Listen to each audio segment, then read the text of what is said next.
live or just in general? Yes. Hello. It's Hi, good in the everybody. hood. Good evening. Jamie's messing with 14 seconds in, and I already can't talk. Hey, you should Don't turn do that that off. thing. Had my sound on. Apologies. Yeah. That's my bad. Yeah. It's like having your cell phone on in a movie theater. It's That's right. Faux pas. I'm a liability. Yes. Yeah. Yeah. Truer things have never been spoken. I'm a liability. This is In Over His Head Guy, and you're watching Dead Dodge Garage Live / Rocket Restorations Live. Ooh, that is a really good point. In back-to-back videos, you've driven a Scat Pack and a Perkins Diesel, one extreme to the other. I'm so glad someone caught and appreciated that, because I was thinking exactly the same thing when I launched the Scat Pack video yesterday. I was just thinking, dude, we're doing both ends of the spectrum. You can't imagine anything farther from a Scat Pack Challenger than a Perkins Plymouth. Seriously, I am telling Jamie he needs to drive that to Rocket this week if it's safe, because I really want to drive that car. I want to know how slow it really is. So I haven't gotten it to go above about 44 miles an hour. Like, I think it will.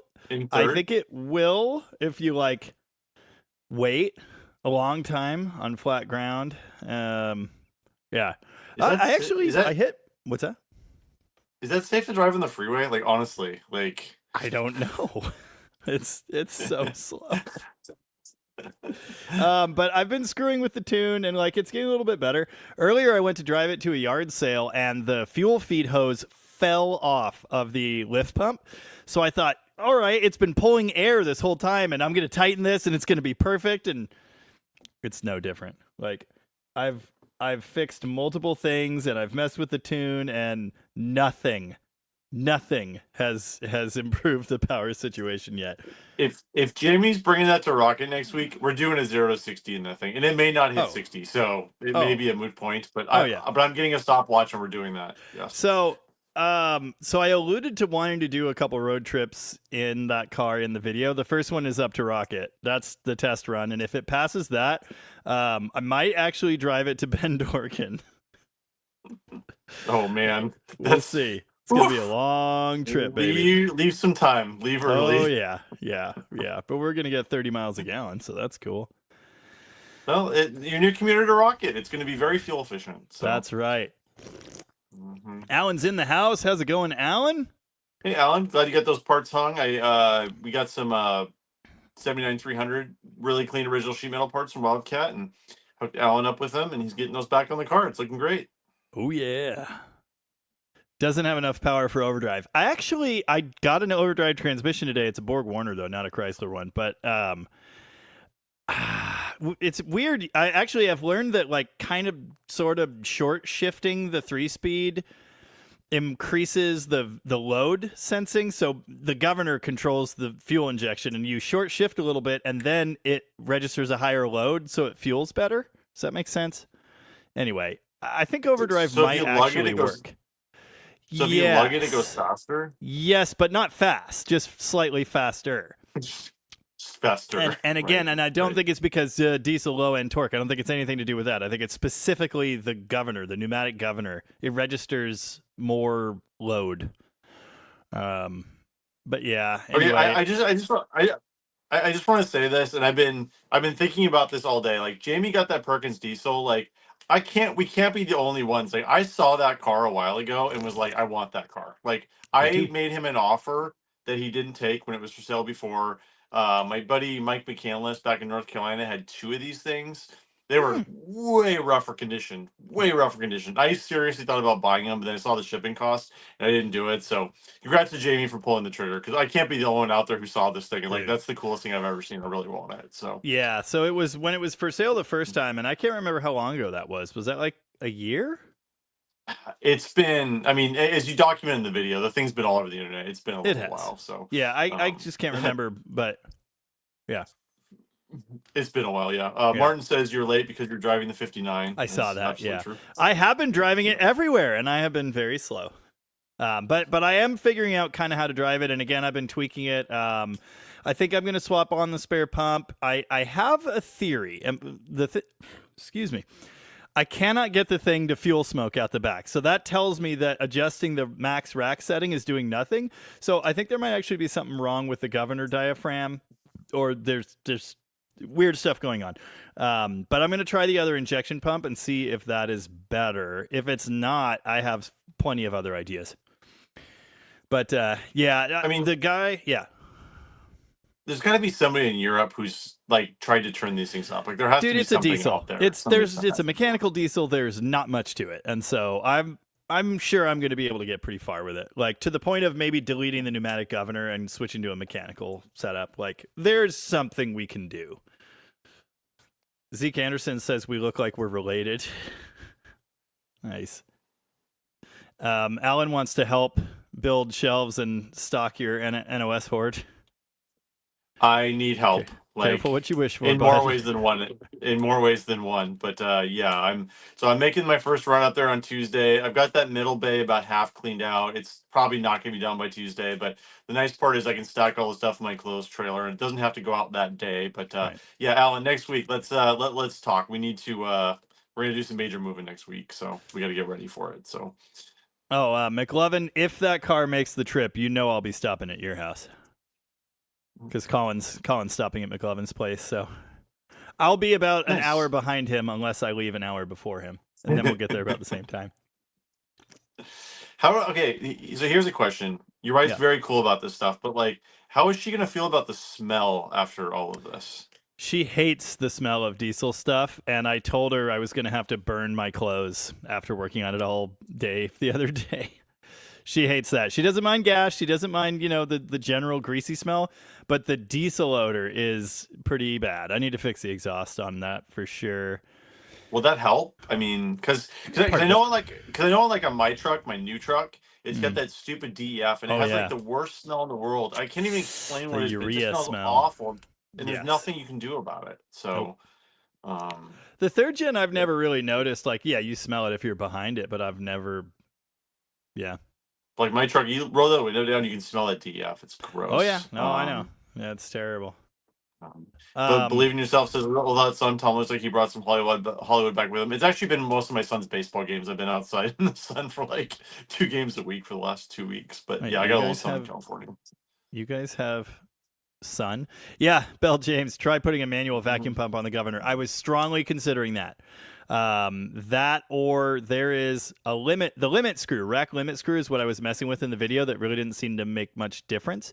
If you take that limit screw out, there is a threaded hole in the end of the rack because some models would have manual rack control. So what I'm thinking is I'll take that out, I'll put a stud in there, I'll add a stop, and then I'll have a manual override. And I don't know that I want to use that as the throttle.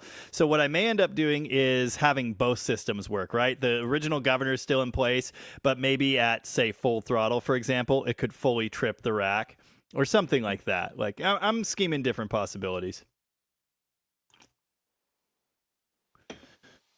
Oh, Hippie Long, what cars do you two have for sale this week? I still have a Scamp. I still have a Dart GT. I still have an 81 Challenger. What else? Yeah, I'm going to be doing a very large purge here as well, similar to Jamie. Mostly, I just need to make some room in my shops. But the wagon, yeah, go ahead. Wagon's still for sale. That hasn't. I can't believe that hasn't sold. That I know. Shocks me that hasn't it's sold. Crazy. Yeah. Should I list my cars for sale while everybody's here? Sure. I'm going to sell that Jeep pickup truck. It's going up for sale this week. I've got a 68 Fury 3 convertible that's an L code 440 HP convertible. I have a 62 Chrysler California Highway Patrol. Got a 69 Polara California Highway Patrol. And then I just bought another 300 Hearst, which I'm going to be doing a video on maybe next week. But I don't need 2 Hearsts, so they're basically the same car. So one I was going to do, I didn't do, and then I just bought this other one that a customer was storing at my place. Again, I'll do a video on it explaining it, but the other one's in better shape, and it's a console car. I really like console cars and Hearst. So yeah, if anybody's looking for some projects, I'm going to have a bunch for sale over the next couple weeks here. So I got to make some room for all these NOS parts I'm bringing home. Yeah, I got to make room for activities. Yeah, well, you got to feed the channel, so. Oh, yeah. Yeah, well, I got to bring home more. But Mhm. yeah, well, I've got videos coming on the flying banana. It will not be flying anytime soon. It turns out. We learned It's a the hard bummer. way about filling torque flights with water, so that'll be talked about in the video. Have Barracuda stuff coming, have more Perkins Plymouth coming, have Neon RT, haven't even gotten to touch that yet. Yeah, I brought home an M37 from that yard in Oregon I did the video on, and Jamie tried to get that fired up next week. So hopefully we have a little more success this week. But Jamie's gonna do a Yeah. video on that too. So Yeah, we might M37s are be pulling the cool. head. Yep. Dude, I think it's worth 21. putting a little effort into that one. Oh, So. for sure. For sure. Mhm. 21,000 views on my video right now. 21,000. The next That's best good. video in recent memory was the turbo truck, and that was 12,000 at a comparable time. So we're happy with that. Rooster's being a bitch in the comments about the value of my wagon. I paid $8,500 for it, and then I did a ton of work on it and put more money into it. I'm asking $12,000. It's an asking price. Yeah. If someone wants to make me an offer that covers like what I put into the car, do that. The thing about asking the thing is, prices, like, you have to have a price to list something for sale.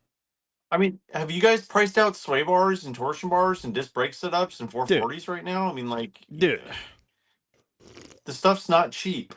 it's all Like, not done. cheap at It's a all. drive, and there are no comparable cars. There are none. You will not find one built like that looks like that, in that good a shape, that solid, with the front end done, with disc brakes, perfect power disc brakes, sway bar, offset's already done, all the suspension stuff. It drives amazing. It stops amazing. It cruises 80 miles an hour all day, no problem. And it has a 440.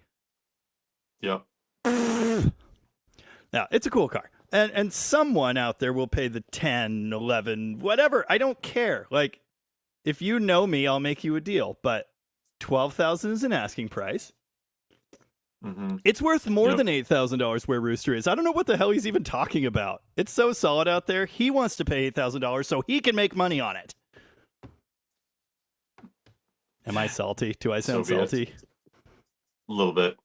It's okay. Don't sugarcoat it.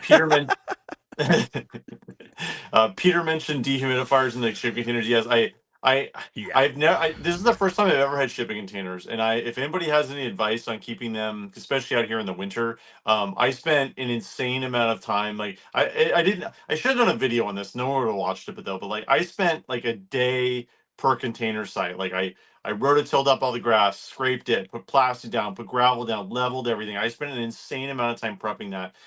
Evan suggested putting a solar fan in there for ventilation and dehumidifiers, and that's what I'm going to do. I mean, it should be fine this summer, but to store stuff in there long term, I know containers aren't the best. I'm not planning on putting the NOS parts in there because the whole point of NOS parts is if they get ruined, they're not worth anything. So, but I'm going to put my parts in the containers. And yes, if anybody has any advice on how to keep containers reasonable, please comment because ears are open. So.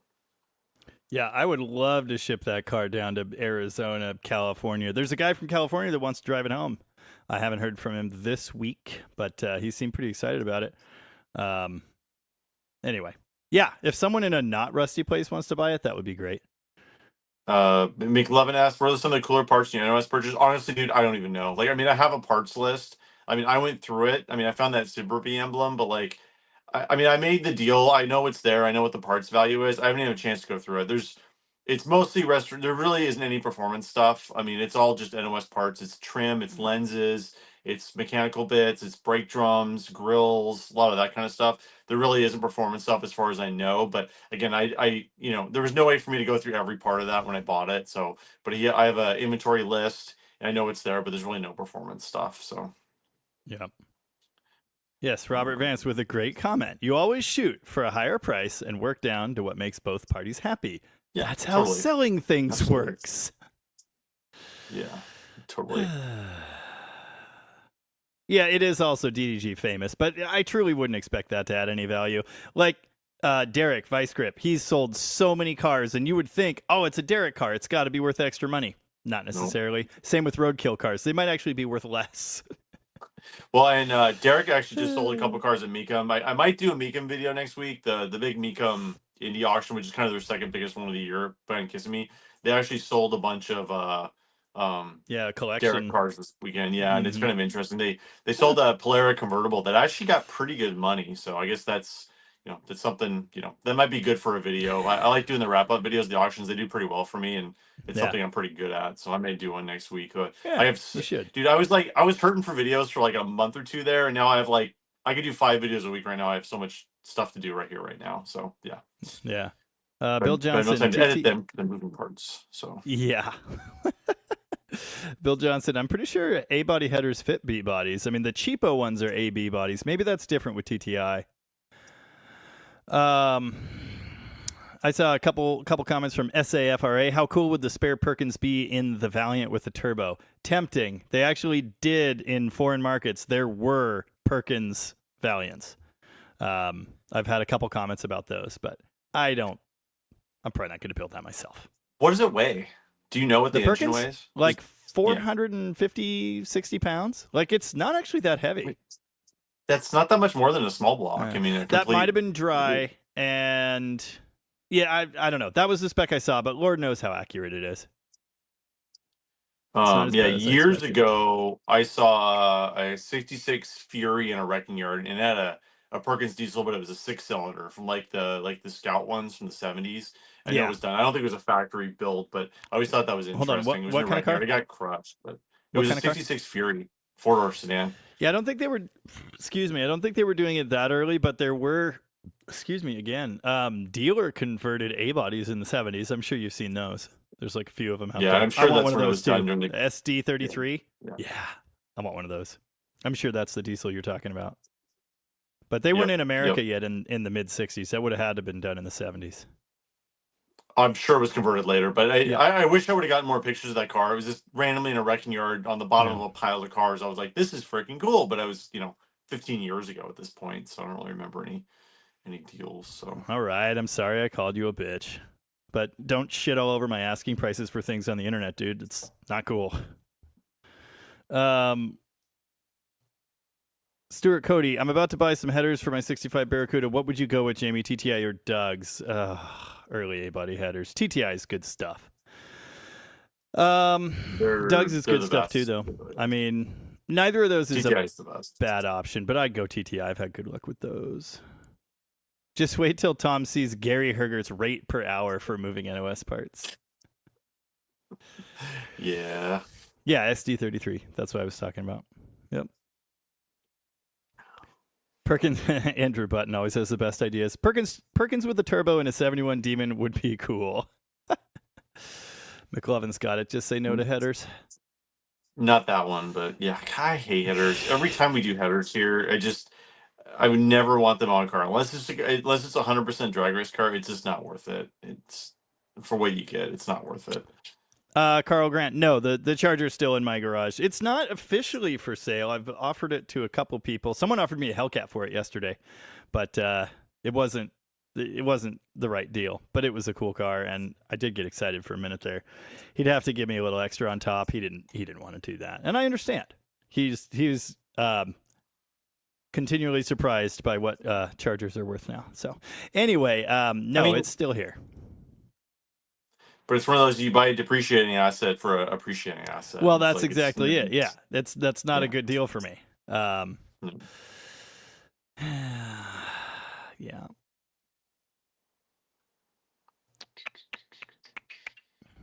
We're making the same noise. That was weird. How many horsepower was the Rampage diesel? Like 20? No idea. Yeah. Not my deal. Jeff Hutchins has a 3-cylinder Perkins and a Massey Ferguson tractor. Yeah, they basically are tractor engines. I mean, they were on all kinds of stuff, but Bullwag likes headers but hates himself, so there's that. Horn?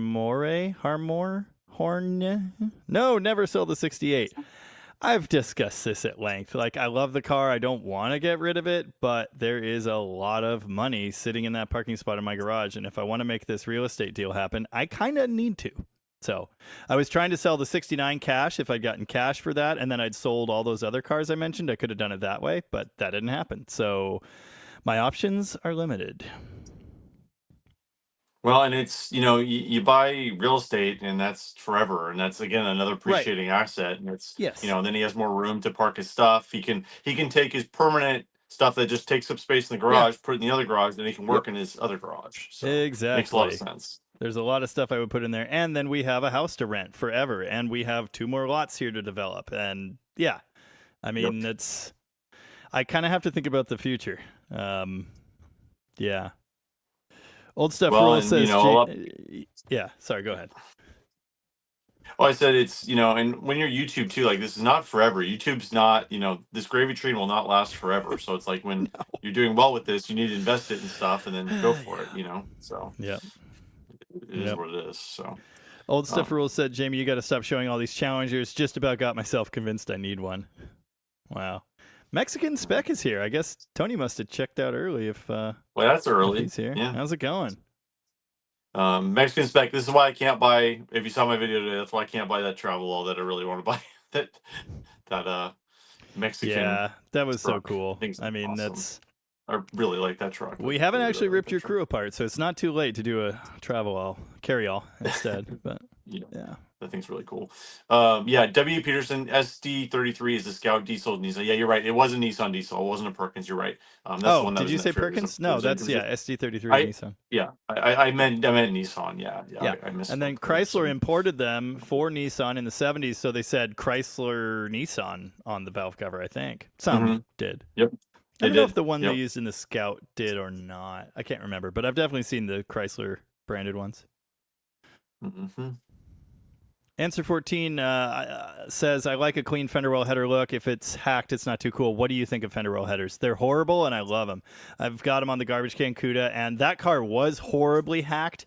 I redid the openings so they would not be so bad, and I'm repairing the messed up header.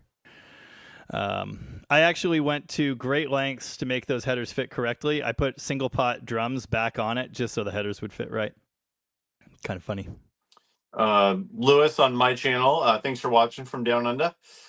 Said the Valiant was the VG Valiant was the first to get square headlights on a Valiant. Very cool. Mm-hmm. Those things look really cool. Yeah, things were always interesting down there. Mm-hmm. Warghost, how's it going? Just got a motorhome 400, 106,000 miles on it. I'm gonna try to run it as is. Cool. Low compression, but cool. Yeah, you don't see those very often. Most of those are 440s. You don't see 400s in those very much. So yeah. Clayton Dewey asked, what are the odds of having 68 Sport Fury fast top trim pieces? Very good, actually. I have 2 parts cars that are fast tops, and they both have a bunch of extra trim. I actually just bought another parts car from that yard in Washington last week. So send me an email, tom@rocketresto.com. There's a good chance I have some trim. I do have a car I got to put together, so I can't guarantee if I have one I can give it up. But yeah, send me a message and I'll look and see what I have. Robo Style, good evening. How's it going? Oh yeah, Lovejoy actually had a PDF manual for the Perkins P4, which is sick. I guess Tony's dogs were going crazy or something, so he checked out early. And Mexican Spec, I got your email about going live like after you went live. I don't check my email all that often, so sorry I missed it. Buying land. Yeah, my neighbor's house that way. She's planning to sell it, and it has an extra lot that butts up against my extra lot. So if we had that house and the brand new shop behind it, much smaller than mine, but still, and then 2 extra lots between them, that would be 5 lots, 2 houses, 2 shops, all together. Like, dude, so cool. Can you build another shop on that land? I think it could. It might have to have a house in it as well. The previous owner of that land and that house had actually talked to the city and planned to do that. He had it all figured out, but he never actually built it. But yeah, it could be done. It could definitely be done. W.E. Peterson. I almost bought a Travelall, 68 or 9 Travelall. It was pretty rusty though. I'm pretty sure it's still where it was when I saw it like 10 years ago. But it was pretty neat. Yes, Scott, Gary did sell the Valiant. yeah, yeah, it's and I have to work on it, so of course that's the way it always goes. The guy's gonna drive home to Florida, so we have a lot of parts Nice. coming in this week. We got to fix a bunch of stuff on it before it goes. But yeah, the Valiant sold, so it needs to come down here. In fact, we need to fix the 300L four-speed convertible has a few little issues, so we need to get those fixed this week, and then Gary will come down and swap cars so we can get the work done on that on the green bean. Scott H asked about the Superbird price twice. I don't know if you saw what I was asking, but I got very close to my asking price on it. So, um, yeah. Answer 14. White letters out or in? Out or don't bother. Yeah, what's the point? Why you if you don't if you have them in, why are you getting white letters? Yeah. Yeah, Well, some 15-inch these days, you have to get the white letters. So the question is, do you want to see them or that's not? true. I always want to see them. The one exception is cop car because they should always be black wall. So every time. You know, and some like old school cars deserve white walls or whatever. But yeah, for muscle stuff, it's white letters out for me. Snowmunk VX 3-3 exhaust manifold studs. Which ones go into water? Best way to seal them? Damn near all of them. In fact, maybe all of them. And I don't know which heads are which, but often I have seen big blocks with every single exhaust stud going into water. So I usually just use Teflon tape. You could use a liquid sealer, whatever pleases you. What always kills you on that is if you have to have a Healy coil put in. We've had several heads that have had to have that done now, and they always leak around the Healy coil, which sucks. So if you do the Healy coil yourself, seal around the Healy coil.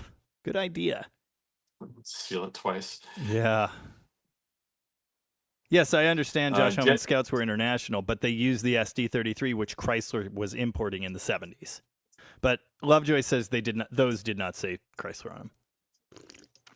Oh, the buyer of the green beans on my chat. Oh, nice. We have 23 people watching. How you doing? Yeah. So yeah, the V code 6x4 GT is actually going to the frame shop this week, and then the lift's getting cleared out. Then I have a list of about 5 cars that need to go off and on the lift this week in consecutive order. So we're gonna get to a few cars, then we'll get it down here, get on the lift, and get it done. So yep. Mexican Spec asked if you hired any guys to help categorize all the parts. No, pretty sure Alan and I are going to get to help with all that. Plus Evan. Well, the thing is with the NOS parts, it doesn't have to be categorized or like everything is meticulously organized in those parts. It just parts. has to be. It already is organized. How it was. I just have to keep it organized, and I have a plan. So we have I have 30 of those, 30, 40 of those Costco bins. So what we're going to do is every part from the shelf will go in a bin. I'm going to label the bin with the shelf it's supposed to go on. Then the shelves come down here. Then they go right back on the shelves when they get back. And I'm just going to repeat the process over and over and over again. And then so every time I'll just empty all the bins, bring all the bins back down there, put them in the bins they're supposed to be for the shelf, go back on the shelf, and then we're good to go. The problem is I'm going to run out of room after about 3 trips, and then I'm going to start panicking, and then we'll see what happens after that. So that's going to be the problem. So. Lewis Katz is watching and commenting from your channel. He said something about the 265 Hemi 6 from Australia.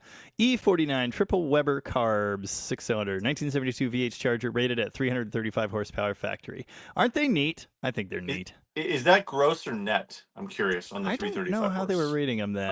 That Yeah, sounds like a big number, doesn't it? I don't know if I ever want to own one of those because they're pretty expensive, but I'd love to drive one. I would love to drive one. Well, I just want the engine, really, and a bell housing. Bullwag asked, what diesel they put in the Dodge D-Series trucks? Was that the Chrysler diesel? Was that the 6-cylinder? What year? Because there were different ones. There were, I think there were 3 different ones. So there was some diesel put in swept-line trucks in the 60s, and I can't remember what that is. The Nissan one, I believe, in the 70s. I think there was a 4-cylinder in swept lines, but I can't remember what it was. I don't know if that was a Perkins or something else. I don't know. Google it. I know there have been different attempts. There have been different small diesels in Dodge trucks. There were multiples before the Gary Herger says the Nissan diesel. Okay. There were multiple attempts at putting a diesel in Dodge trucks before the Cummins came in '89. Yeah, I think they were a Mitsubishi. Yeah, I'd love to get one of those. I mean, honestly, Jamie, that's up your channel up your alley for your channel. I'd love to. You found one I would of those. love if to. You guys, there was yeah. Jamie's not very high on people sending him stuff because a million people send him stuff. But if you guys find a Diesel tin grill. Let's go. tin grill from the 70s, Jamie will be all over that. So Andrew Mills asked, will the new parts website going to be cataloged by year? What I'm going to try to do is when I put them into a store, I'm going to try to put keywords in there so they'll come up in search. Because the way Len organized everything is labeled by what it says in the parts catalog, like exactly what it says in the parts catalog. So like if it's a wheel cap, they always said dome on the NOS parts. So it'll be dome in the list. And then he'll put like PD65, which is like Plymouth Dodge full size 1965, but it's not very searchable. So my goal is once I get the new website up and get all that going, I will have keywords in there so you'll be able to find the stuff. But right now, you pretty much have to have a part number, and it's pretty hard to find. But usually, what I do is I go by, I know about what the part number is for the year. Like 68 Fury is going to be 288. So you just kind of go on the list, go to 288, and kind of go through it and see what you can find. But unfortunately, right now it's not searchable that way. But that is my goal. But I gotta get the stuff moved first, and then we'll go for that. So. Yeah, Jeff Hutchins says it was a Mitsubishi 6 in the 70s. Yeah, I've read up on all of these, but just like the Perkins Plymouth, I've read so much about it over the years, but I don't remember which ones are which. I mean, these are things you never see and occasionally hear about, so I can't keep them all straight. What I do know... Ooh, Evan just sent me a chassis-swapped four-wheel drive Dodge Magnum. Ooh. Oh, that's sick. Magnum wagon. The 2000s. Yeah. Anyway, Mexican Spec, you should have my phone number. I sent on the email I sent you back. It's usually on my. But yeah, just email me. I think he wanted my phone number. Oh, okay. Which I think he has my phone number, but yeah, I don't know. Shoot me an email. I'm not going to post it on here, obviously. So. Blabla's in Austin, Texas. Nice. I've been there a few times. I liked Austin. Isuzu had diesel they made for Chevy. Yes, very true. Dang it, I just saw something. That's funny. Driveway Misfits. It'll be like owning Park Place and Broadway and having hotels on each. Exactly. Tiver Van, I think is how you pronounce this name, is your new strategy to lower property values around yourself enough with endless car stuff that you can afford to buy up all their land. Don't give away my secrets. Big brain time. I wanted to buy the house behind the shop, but I couldn't quite justify that one. Next to the shop, I should say, and now the one behind the shop, I would like to buy that too, but mostly just so people stop throwing rocks at my head. By the way, I'm gonna try not to throw Jamie under the bus tonight, but I just thought this was really funny. So I bought that Hemi at Spring Fling, and Jamie did a very thorough video on all the problems with it. And once that goes out, I'm gonna have a hard time selling that motor. And I'm the 426 Hemi. I'm pretty sure he did that video just so he can get it cheaper. Even bigger brain time. Oh yeah, it's got issues. I saw this too. Custom extended cab over Dodge. I almost bought a 40s cab over Dodge extended like that with a car hauler body years ago. Wish I had. Yeah, Evan always watches these. He never comments, but oh my god, that is awesome. The extended cab, club cab thing. Yes. Yeah, it's pretty good. That is so cool. Didn't you know about what's his name's car hauler that was just like that, but it was a 46? I know. I didn't buy it. I so wish I'd bought that truck. It was a magnificent. I looked at it. I did too. I did too. But at that time, $10,000 was a lot of money, and and I had nowhere to put it. And he got triple that when he I think he only got like 12 to 14 is what he listed it for. I thought. I swear it was more than that. But I don't think so. Okay. I don't think so. Enough. But it was pretty cool. Yeah. Granted, it's junk. Jamie, we should do a deal on a Hemi 6. I'd love to put the 3D3 into the CL Valiant. That would free up the 265 Hemi. It goes very well. I'd love to have that, but I don't know what it's worth, and I have no idea what shipping it up here is going to cost. If it's well under, I could probably sell something and budget a few $1,000 American dollars to this, but I just have the feeling that it's going to cost a lot more than that to get one to my door. So I don't want it that bad. And that's always the problem. It's the shipping. Shipping's not a huge deal, but on cheap cars, it adds a lot to the price. So. Answer 14. Have you or Tom ever seen one of the Mexican darts with the strange fastback Charger-like rear pillars? Yeah, it's the South American Brazilian Charger, isn't it? Are they real? Yes, they're real. Answer 14 would like to get one. Yeah, yes, of course it's legit. Yes, those existed. 100%. Joel Free for asked, "Is the Sport 40. Fury going is the Sport Fury going to be sold?" I'm not sure what Sport Fury you're talking about, Yeah, Joel. you're You have going to to be have to more be more specific. I have like specific. 6, so yeah, you have to be more specific. Alec Cutrate just sent me a motorhome. It's a Travco with a 440. It's free. Yeah, but then you have a Travco. Ugh. Yeah. Ugh. Jeff Hutchins, the only time you don't put white letters out is when they don't all match around. Yeah, there you go. Nice. Oh, I so don't want this. I don't want this. No one is going to take that. Aw.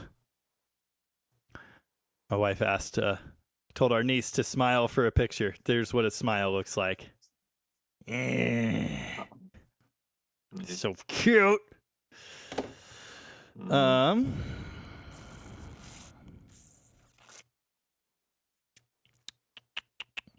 Mexican darts aren't real. They can't hurt you. Mexican spec would drive it to me for a small fee. Yes, I know that. Mark, when are you getting your dart? Bullwag, you are familiar with the Oldsmobile diesel, right? It's pretty close to that. Model A Garage, would 10K buy the wagon ready to road trip back to Wisconsin? Dude, it's ready. All it needs is tires, and the battery in it is kind of old from sitting here. I would recommend you replace that. For 10K, I'm not going to buy you tires, but like other than that, it's ready to go. That thing is a solid driver. The last thing I did with it, aside from moving it around here and washing it and stuff, was drive it down to Woodburn. It did awesome, except for one of the even older, crappier tires that I had on it exploded. Yeah. Yeah, 10's the magic number. That's why I asked 12. That's, again, this is kind of how it works. Chisky asked, "Do you have a rear bumper for 68 rotor and all the inventory?" I probably have a used one. I mean, I don't have an NOS one. I probably have a used one. So, blah blah. 59 Plymouth diesel turbo Cummins with a 5-speed. It would still be Chrysler and a diesel. No. Yeah, Granddad's Junk says shipping's $5K for an engine. See, that's what I was afraid of. That's why I don't have one. $5K. Yeah. Yikes. Ouch. Tires and a battery is a quick trip to Costco, says Driveway the Misfits. Yeah, I agree. Fully agree. Oh, cool. Awesome. Mexican Spec is leaving early tomorrow morning to drive the Dart north. It'll cross the border on Tuesday. Mark will see it Wednesday. Hell yeah. Then he's driving it home, and we're totally going to see this Mexican Dart on my channel at some point, which I'm excited about. I can only assume he wants me to finish his Barracuda first. That needs to happen soon. Yeah. Travis Larson, apologies a little late. Yeah, for those who don't know or didn't see my video today, I just bought Deception Pass Auto Parts in Anacortes, Washington. It's a giant NOS parts vendor. Len Dawson's been collecting NOS parts for 50 years. He's retiring, and I just bought the business. So I just bought 3,500 square feet of NOS parts. So it's a lot of NOS parts that I just bought. So, and it's dpmotorparts.com is the website if you want to browse on there. I'm not really ready to like actively sell yet. If there's any parts in there you see, I can pull them, but I now have to move 3,500 square feet of NOS parts and find a spot for it down here. So I encourage you to watch my video. It will explain a lot of that. So, yep. As he explained in his video, there's an email on the website. If you find something you want, do not email that email. Email Tom at rockyresto.com. Yes. I am trying to get control of the website this week, but unfortunately he had someone else doing it, and I have to go through like 3 different people to change the website email. So I'm working on that, but hasn't happened yet. So Bill Johnson says he has a 67 Travelall. I've always liked Travelalls. I think they're really good looking rigs, like those internationals. Cool. I think they're really cool. I've always kind of wanted one. I've never owned one, but someday I will, but it's going to be a cheap one. That's a project, but I really like those. So Plain Brown Rapper, I'm not going to Mopars in the Park. I'm still hoping that I'm going to be at No Name Nationals and Mo Party this year. That's my genius plan. I'll be dicking around in the south half of the country for a couple weeks probably. I'm not planning to go to any other big events this year. Yeah, I'm not gonna make Mopars in the Park. I've gone like I think 6 of the last 7 years, and the one year I didn't go was COVID, but I just can't make it this year. So it's 2 weeks on the road's a lot right now for me. So especially with this whole business thing. So right. Dang it! I just saw a comment, but I don't know where it went. Hold on, hang on, I'll find it. Wait a second. Please hold. Dang it! Where did it go? All right. Well, our Dave Carr had a question. Has anyone here bought a stroker kit from 440 Source? Yes, I installed one in a 400 block.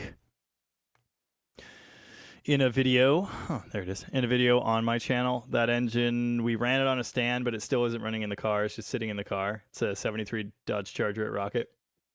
Yeah, I got to get some progress in that car soon. Yeah. Like, have to. It's the original 400 block. We did 440 Source heads. We did a roller cam and the stroker kit. So it is now a 451, or is it a 450? I don't remember what the bore ended up being. I think it's 451. But anyway, yeah, it is. Yeah. Seemed like nice stuff. But again, we haven't like driven this thing or put any miles on it yet. So I'm not ready to, pass judgment and say, yeah, 100% awesome, go buy it.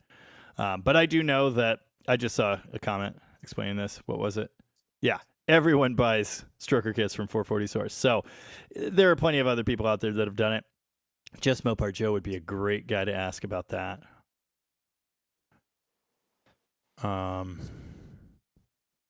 Lewis Katz is an Aussie utility. Is that a Ute? Because I really want an A-body Ute. That would be so sick. Would it sell well here? I don't know, but I'd buy it. Jordan, update on the Cornet. Jamie got sick this weekend. Wasn't able to make it over to. That's fine. No, dude, I'm in no hurry. Like, YouTube payday's in 3 days, though, so you might want to get at me pretty quick.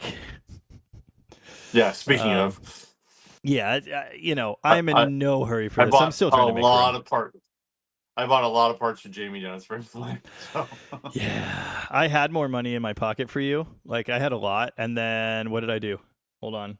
What did I do? I bought a... Oh, God. What did I buy? I don't remember. I bought something yesterday, and then... Oh, I licensed the Plymouth. That was $300. And then today I bought a bunch of random parts, an overdrive 3-speed, a 318 with a bunch of cool speed parts on it, and allegedly the bottom half of a 392 Hemi. And so now I have to find you more money. Anyway, it's going to be fine. I'm not surprised. So this you is shouldn't be. Goes. Scott H. Yes, I'll be at McCacken this year. The Sport Free GT V Code car is going to debut there, so I'll definitely be at McCacken this year. So very excited about that. So that's going to the frame shop this week. So I got to bring that over tomorrow morning, and then spend the rest of the day clearing out that bay for parts. So yeah. Warghost, would you guys know where to get non-stroker 400 pistons and rings? The usual suspects. They got to be out there. People rebuild 400s all the time. They got to be available. I don't know specifically. When I need pistons and rings, it's usually for an engine that is at the machine shop, and they just make them appear by magic. Like, I've only ever bought one set of pistons myself, and it was the ones from Eggy for my 273. Because they don't have any deal with Eggy, so, there was no point in them buying them. Well, it's one of those things like our machine shop buys so much stuff from those guys. They get a huge discount, so we actually usually ends up being cheaper going through them than it would for just us to buy them. So I have them buy everything. They buy me gasket kits, rings, bearings, everything. Just give me one bill, make it all appear magically in front of me. I've never had fitment issues. Yeah, those guys are awesome. So I can't tell you specifically where you should order those rebuild parts. Russ Peters Derelict, Jamie, 99 Ram, 360 Magnum, 140K. What's the chance my mystery vacuum leak is the lower plenum plate on the bottom of the kegger? Very good. Block off your PCV valve, remove the cap, and plug the cap hole with your hand, then remove it. If you hear suction, it's the plate. It's almost always the plate. That AMC guy, any NOS AMC stuff in that collection? I don't think so. I did find one Ford box, one international box, but he was very picky on what he bought. Like, usually when I buy out my NOS collections at a dealer's, like, I just buy everything. He was pretty picky. He kind of picked and choose stuff, so I don't think there's much AMC stuff in there. So, but again, I haven't obviously gone through it all totally yet. So, Bill Mize is here, and I know that because I just got a $50 super chat. Thanks again, Bill. Wow. Man. What a guy. Awesome, Bill. Thanks. He's like single-handedly... I'm trying to decide what Bill's money is going toward every month. Well, maybe the coffee budget, really. Cheers, Bill. You do have an impressive coffee budget. So Dude, I don't want to talk about it. Idaho Lyman, how's it going? Um, Barracuda says William AB6 Fitch says giant you should use have very cool. yeah. Uh, This William Fitch says you should have Mopar Joe on the live stream. I Jamie's did, had Joe on before. and I would Um, like to again. Joe's a good dude. And Really like that guy. just FYI for you guys who watch the lives, I'm gonna do a live with Keith from Knoll Automotive next Saturday at 5 Pacific, so 7 Central. So I'll do some posts on my thing about that, but we're gonna do that next Saturday. I don't want to step on Jamie's live. He's wanted to do a live with me for a while, so I figured Saturday Yeah, is probably a good day. Sunday is no, probably a that's little cool, too much for Jamie doing dude. Sunday. If you So have yeah, like should be fun. questions about nerdy Chrysler stuff, option codes and colors and things, Yeah. that would be the live stream to go to. Like, Yeah, yeah, I met Keith for the first time at McCacken this year. He had a very impressive AR Cuda restored, and nice. he's good. I mean, he's like me but older, basically. So he's very knowledgeable. So that's going to be more numbers restoration. We're talking about the Mecum results this weekend. It's like if you want to go on there for that kind of stuff, that'll be the chat for you guys. So it'll be fun. Nice. Blah blah. Yes, Tom did sell the Superbird. He talked about that a bit ago. If you Yeah, I saw what sold he the was Superbird. asking for it, very close to what he was asking for it. Yeah, I sold the Superbird to buy this business. Basically, I figured that was a good investment. I'm buying a business instead of a car. I love the Superbird, but it was a lot of money tied up into one asset. So That's how I feel about the Charger, and it's half as much as the Superbird. yeah, D-Truth says Dale's Demon versus... less. Yeah, well, pretty close. Pretty close. By the way, I still want to do that sending unit swap. You should. Yeah. I know you want to drive the Plymouth this week, but I still want to do that video on that. So Yeah, we should do that. yeah. That would By be the way, nice if that gauge yeah, worked. this is a video idea. Just FYI, I'm going to do this eventually, but I have it right here. So these sending units are notorious. The aftermarket sending units for reading low. They're at least a quarter to a half low on every sending unit you try. So supposedly Vans has fixed them. So I'm going to try to put this in Jamie's Charger to see if it fixes the fuel system. I'm going to do a video on it. So do a review. So I just needed to bring it in. The lift's finally going to be free because the Fury's going to the frame shop. So hopefully next couple weeks, Jamie can drive the Charger down. It needs some exercise anyways. And It I can do does. that for a video. So yeah, that car probably needs tires too. I'm still rolling on the rubber that was on those Kraggers you bought, which is they're old. They're so old. It's not good. They're not old enough to vote, but getting there.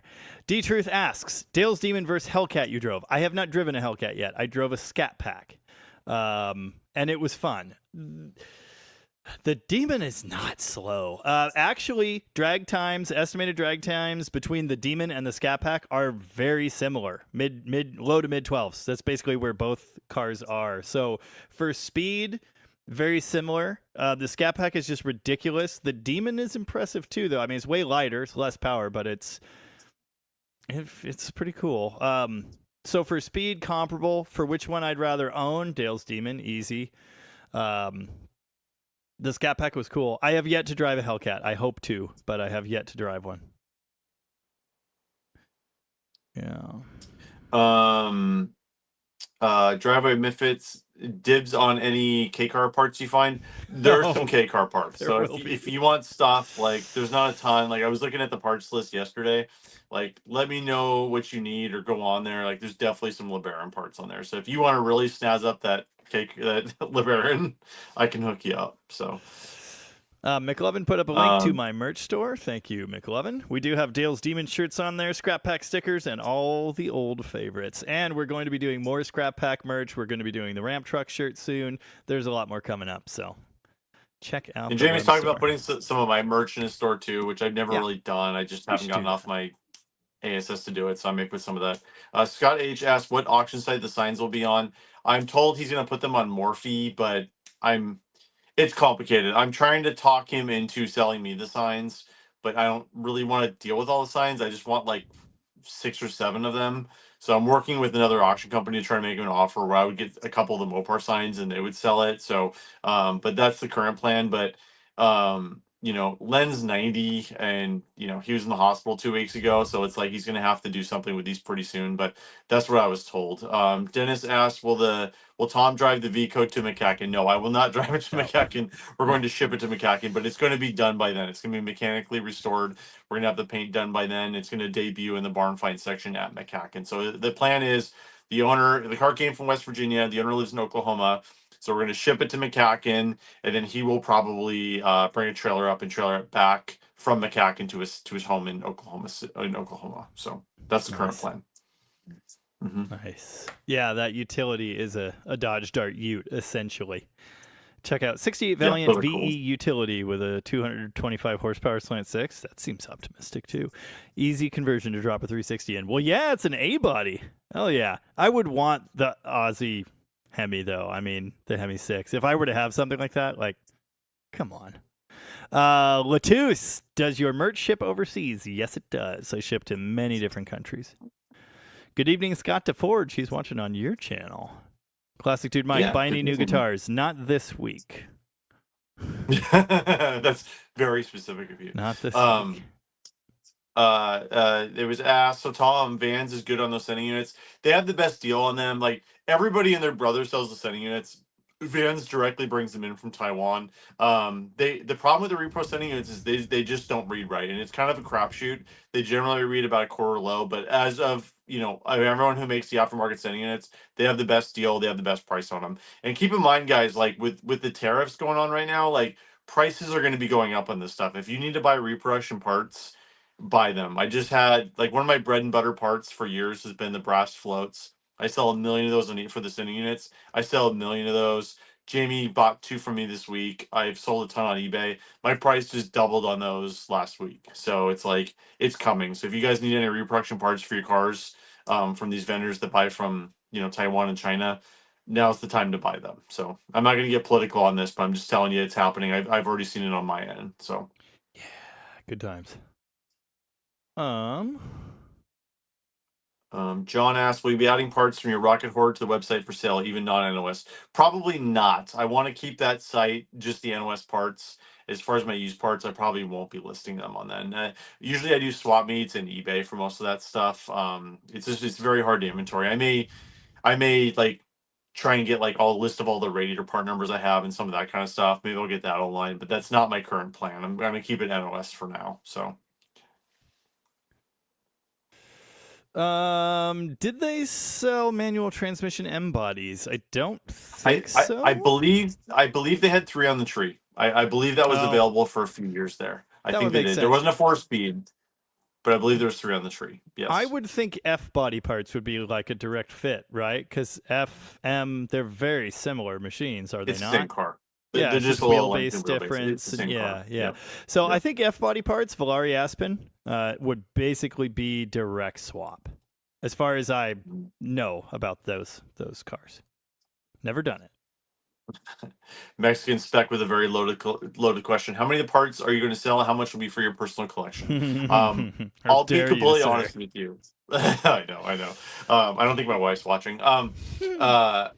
So generally what I do when I buy, I mean, not on this scale, but like when I buy out at a dealership, what I do is I basically make 4 piles when I do it. I do stuff for myself, so like any 68 Sport Fury stuff. I'm building my 444 speed convertible with a lot of NOS parts. Any C body stuff I generally keep for myself. I have stuff for the shop. Like there's certain like really hard to find NOS parts that we use in restorations that I keep. I have stuff I'm gonna put on eBay. That's like, if it's over $50, I'll put on eBay. And other stuff I just kind of keep till later. I can't do that with this collection. I'm going to go through and pick out a few. There's a few NOS parts I don't have for my 68 Sport Fury convertible that I'm doing. And I'll pick those out. But for the most part, I'm not going to pick a lot of stuff out of this collection. Like it's I need to get my money back on this because I spent a lot of money on this, and I got to get this part sold. So it's a long. It's a business you bought, not question. But it's parts, but it's a business. I mean, yeah. I am going to pick and choose a few parts I need for my car, but otherwise, most of this I'm not going to keep for myself. So. Hey, 300 people out there. Thanks for being here. Wow, what's the record? I don't remember. 320 something. I have 25 on mine right now. So. Nice. Can we combine that? I think that is combined. 302 is both, I believe. Okay. Okay. Oh, okay. Yeah, because yours says 276, mine says Yep. 25. Yeah, There mine you just went up, go. yours went down. There we go. It's messed up. Um, Uh, Question here, answer 14. Hey Jamie, without relocating springs, what's the widest rim and tire combo that will fit in my 74 Dart? Darts do not have as much room as the Duster body. There's way more room in the Duster body. It doesn't look like much, yep. but the extra lump They in the have. quarter panel Yep. really is very Yep. different. The 29 by, damn it, what was this like I had on the Demons? 29 by 9.5? Or was it 29 by 10? I don't remember. That fit on the Demon barely, but that would not fit in your Dart. It wouldn't. You're looking at an 8-inch wheel. I think you need 3.5-inch back spacing. Maybe it's 4. But I highly recommend A, you measure, and B, you get on Fabo and ask or use the search function and look on there, because this has been Yep. discussed countless times on there. I'm wheel and tire stupid. I've said it before. I mean it. Like, wheel sizes and offset and tire sizes mean Yeah. almost nothing to me. So I don't think you're going to Yeah. fit a 10-inch, though. I'm pretty sure 8 is as big as you'll get. I did this a couple months ago on a GTO. I know Pontiac. It's for a good friend of mine, and I spent hours on the GTO message forums trying to figure out what would fit. And he wanted these certain wheels. They're 15 by 8s, and I bought the tires, and I'm like, this will be fine. All 4 rub, and I'm really pissed off because we spent a ton of money on tires, spent a ton of money mounting them, and I'm basically going to have to eat the cost. I can't expect my customer to pay that, and I'm really pissed off because I'm going to lose a bunch of money on it. But it's my fault. But yeah, wheel and It's tire stupid. unfortunate. There you go. Yeah. Chip says hi from Fort Worth. First live with you guys. Yep, welcome. Nice. Appreciate you being here. It's kind of fun. Jamie does this every Sunday. I generally hop in about once a month if I have something big going on or if I had a good video. I'll hop on it once a month. Jamie does these every Sunday. So Hot shoe. So the Perkins is actually a full frame car. It doesn't have a K frame. It's a full frame, and as near as I can tell, it is the same standard frame. I don't think they changed a single thing. They just use special brackets to mount the engine in there. yep. It looks just like a normal full frame to me. And what's amazing about that is when did the unibody come? 60 or 61? 60. 60. And Okay, so it's it's the a last. and it's a stub frame. So Well, yeah, stub. Yes. So what's amazing to me is the 59 is the last year of the full frame, except for an Imperial, and the front of the full frame looks exactly like the stub frame on a C body. Like, it looks the same. It's mhm. crazy. Like, Yep. I really think it is damn near the same. But anyway, it looks just like one of those. So yeah, as far as I know, there's Yeah, nothing special there. it's very similar. Yeah, I don't know if you guys, I'm sure a lot of you watch Cold War Motors. He did an excellent video on a 59 Fury and a 60 Fury, like drove them back to back. It's like it's crazy. You look at the car, it's very much like the 72 and the 73 Charger. Like, you look at those cars and they look identical, and Mm-hmm. there is nothing underneath that's the same on those cars. They Yep. changed everything in 73. Same thing 59 to 60. They're both torsion bar cars. That's the only thing they have in common. Like Yep. and the 60s drive a lot better with the unibody than the full frame. They weigh less too. Right. Um, I noticed today the lower arms or yesterday, on the 59, or Friday, whatever day it is, I don't even know. I noticed the lower arms look just like a late B body, and late B bodies are basically C body yep. stuff. So, Yep. like, I'm not saying it would bolt right on there, but seriously, it looks the same. The strut rod design looks the same. The screw and ball joint looks the same. Everything about it looks just like late B. It's crazy. Time is a flat circle. That's all I Time gotta is a say flat about circle. that. That's very true. Huffy, Robert Fitch. Yes, if you're saving that sending unit, I'd love to have that sending unit. I hoard original sending unit. So that's true. yeah. If you please save that for me, because I put original ones whenever I can. So Huffy turns a wrench was late, won't be here for long, but really loves Perky. Dude, me too. I'm so excited about that car. Thanks for dropping in. Junkyard D, we actually just answered this. No, neither of us will be at Mopers in the Park this year. no. Jacob Backus, what do you think good initial timing on pretty much stock 413 should be? I've set it to 12 now. Can I push it more? I wouldn't push it too much more than that, and I'd be concerned about your total timing, because just depending on your distributor setup, you might end up at like 40 degrees of total if you set it higher. So it really depends on your distributor. Raymond Cable, I hope I pronounced your first name right. Who do you use for C-body interior parts?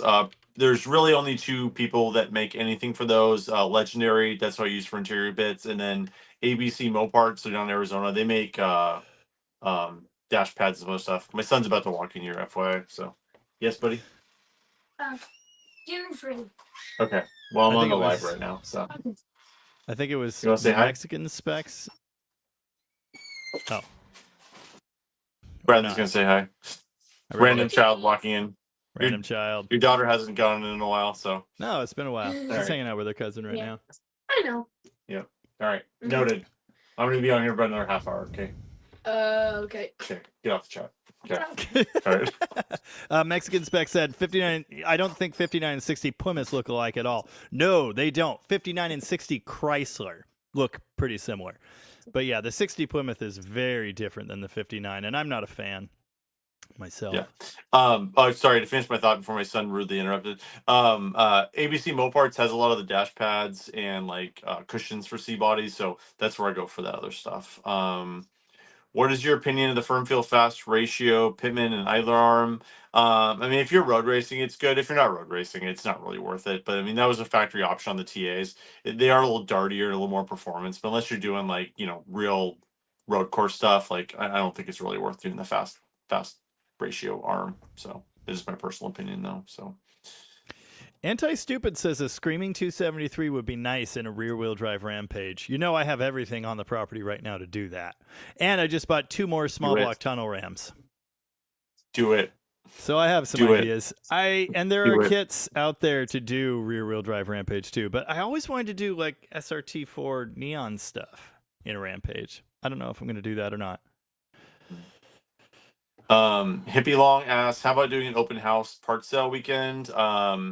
I've been talking to Jamie about this. Apparently the WPC club is doing their show in Centralia Chehalis, which is like 15 minutes south of me. They may be doing a site visit for that. So I've been threatening with Jamie to do like a DDG get together and Rocket get together. So stay tuned for that. I'm not announcing anything. I'm not saying any dates, but there's a possibility maybe that happening in the summer, but we will obviously let you know if that happens. So yes, Josh Homan, that's what we were just talking about. 1960 is when they went to unitized construction. It's the first year the stub frame set up. It's a unibody, but they still have that dropout front frame. Stuart Cody, have you ever seen a distributor oil pump gear slip if it's not pinned? Yes. Well, I didn't actually see it myself, but I heard of it. A guy I know destroyed his 383 because that happened. Yeah, Bullweg says he'd much rather see me keep the Rampage as it is in Hot Rod. What's there similar? That's what I wanted to do, but the rear-wheel drive thing is tempting. Tempting. Good evening, all classics. How you doing? Jeff Hutchins, you need a big lift kit for a rear-wheel drive Rampage. I disagree. Alan wants to see the rear-wheel drive Rampage. We all do. Everybody does. Bullock asked, what makes the Aspen Volare so different from the A bodies? They are completely different cars. They have transverse torsion bars, like they're just like a whole different ballgame than the A bodies. Firewall is more like BE body. Hood hinges are different. The entire everything is different, really. The pedal box is different. The dash is very different. It's weird, like looking underneath at those. It's almost like they downsized the late B body, but then they have the transverse torsion bars, and stuff is just weird. They're similar in size, but they really aren't very. I mean, they really aren't that similar. You can, I mean, the spindles are taller, but you can interchange them. Axles are close. I mean, there's stuff. There's a family. Josh says they also rust much more quickly, which is that is true. Totally true. 100% true. Yes. Wargos has a question. I'm using a bore scope on this motorhome 400 cylinders. It has insane cross thatching still. Nice. But the plugs are black. How do you read plugs? You can't read black plugs. You're going to have to put fresh plugs in there. But that just means it was running rich as hell when it was last running. So figure out why that is. Choke problem, carburetor problem, dumping fuel, super, super late timing. There are different possibilities there. Mr. Dale, watching on your channel, had a question. I have reproduction polyglass tires on my Challenger TA for the period look, but they drive terrible. Should I just get modern radials? Yeah. Save your polyglasses, but I would put radials on there if you want to actually drive this car. They're just the polyglass is just bad. Bias plies are bad, and you're going to want to have the alignment changed too. Yeah, you do have to align them completely different. Like use the offset upper controller bushings to the radials. I love polyglass. I love the look of them, but I mean, unless it's just going to shows. If you actually drive your car, just put radios on it. You can keep the polyglass put on for shows, but put There radios you on go. it if you can drive it. So yeah. Kevin Brunk is here watching from your channel. How's it going, Kevin? Dakota Campo, who is a DDG member. Thank you, Dakota, and all the other DDG members in the house. Looking for a cam recommendation for a 360, board 60 over, have the Indy heads on the way. Wow. Looking for good performance, but nothing too crazy. Using an LD340 intake and an old Holly 850. My go-to cam for a spicy 360 is something in the 480 lift range and 230, 232 degrees duration at 50 or whatever. It's worked well for me. I've put a similar cam in multiple 383s. But it kind of sounds like you need to go bigger than that with those heads and what you're putting together. There's so many options. Call Delta or Oregon Cam Grinders and ask them. Yeah, Evan just got 3 poly cams down there. We stopped by on the way down to the not so secret wrecking yard in Washington that's crushing out that we saved a bunch of stuff from. Very reasonable, and they're good dudes. They know what they're doing down there. Jeff asked, where do you send your brake boosters to get restored? We send them to Booster Dewey, Power Brake Booster Exchange. They're in Linwood now. I'll be honest, I haven't been as happy with their work since they sold out. Booster Dewey sold out to another guy, but I don't really have any other place to go right now. So the 6-pack Fury GT booster got sent up there. So, but that's where we're sending our stuff right now. But I just want to say I'm not 100% happy with their work right now, but I don't know where else to send that. So that's where we send our stuff. So. I've heard this. Dylan McCool put like late C-body disc brakes on an early full-size car. I think Evan was telling me about that. I don't know. You guys have said that's work. I don't have any specific information about that, and I always worry about changing front end geometry. But yeah, so you'd have to measure the height of the spindle. But I was just looking at that car underneath and marveling at how similar everything about it is to a later C-body. So I kind of think like the ball joint tapers are the same and the spindle just fits, but maybe it doesn't. I don't know. And I don't know, again, the steering arm, is that the same? Can you reuse the original one? Do you have to? I don't know. But it's interesting stuff. Somebody asked to repeat the C-body website parts for interior, Legendary Auto Interiors and ABC Moparts down in Arizona. Those are the 2 companies I mentioned. So. Andrew asks, do you think 2 degrees advanced timing in the cam matters? I don't know how much 2 degrees matters, but maybe. I don't know. Will you notice the difference? I can't say. Jordan, Jamie, are you going to the Mopar Nationals at Woodburn again this year? I don't know. Someone, Lovejoy said, drive Perky to No Name. No. No. But maybe to Woodburn. No. That could be cool. We'll see how the next couple weeks go. I'd like to go to Woodburn. I haven't been down there in years. And we can cruise in the Perkins Plymouth. I know, that'd be cool. I was planning on doing a Canadian trip this summer, and that's not happening now. So I'd like to do Woodburn. It'd be a lot of fun to do that. So McLovin, can I buy the Subaru emblem from you? Sure. I don't have it yet, but once it's here, sure. Scott, the Rampage is in the queue, but I was planning on doing front-wheel drive stuff, probably with some kind of neon engine or other. And, well, I don't know 100%. Everybody wants to see it rear-wheel drive, so I don't know. We'll see. Carl said he enjoyed my Richard Carpenter collection tour. Thanks for watching that. Appreciate it. That video actually, it started out terribly, and then because it was on Mother's Day, and then actually has done pretty well for me. The video's been pretty good. That was really fun seeing his collection. Richard Carpenter's a huge car guy. There's actually a video where he's on Jay Leno's garage, which is excellent. You should watch that if you haven't seen it. But yeah, he had a very impressive car collection. It was pretty cool going through there. Now my Peterson Museum video, that video is like the worst video I've done in 6 months. So nobody's watched that one, but the Carpenter one did pretty good. JW Cagle has been a member for 4 months. Thank you, sir. What's up, Jamie? Long time no see. It has been a bit. I'm about to trade my 23 Charger RT for a 2015 Ram 3500 diesel. I'll be damned. Those are good trucks. I don't like the idea of having to put def in it, but I don't know. Tom's doing it. He seems to be fine. I don't like DF. I'll be honest. Like, dude. Okay. I don't think anyone likes it. Dude. So I was going down to that wrecking yard down in Underwood, and I just needed DF. So we stopped by. I had to meet somebody to sell some parts on the way down. We stopped by like a truck stop, Dude, I had Evan go in and buy me DEF. So I buy DEF at Costco for it's $13 a box. Dude, it was $40 at the diesel station. Evan comes out and gives me a receipt like, you got to be kidding me. And Jesus. I was like, oh, man, like, yeah. So buy DEF at Costco if you got one of those. 'Cause it is way cheaper, way cheaper there. Well, Blah Blah had a comment about seeing the Rampage in the background. I hope you just heard the discussion about that. Yes. There will be a video coming one way or another. It'll either be front wheel drive with neon parts. There's a Turbo 2.2 in it now, but I don't have all the stuff to make that work. And I'm really upset with myself for not getting Mitchell's Daytona because I could have used all of that stuff in the Rampage. Oh well. Everyone wants to see it rear wheel drive converted, so I don't know. That'd be pretty awesome. A lot of people have said they want to come and help me with the parts. I appreciate it. Yeah, but yeah, we're out here in the isolated on the northwest corner of the country. Great Northwest, so, yeah.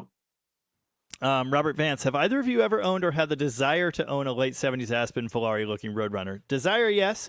We've both owned a spoiler from a Volare Roadrunner, but that's as close as we've come. I'm not really an Aspen Volare guy. That's not really anything I've been...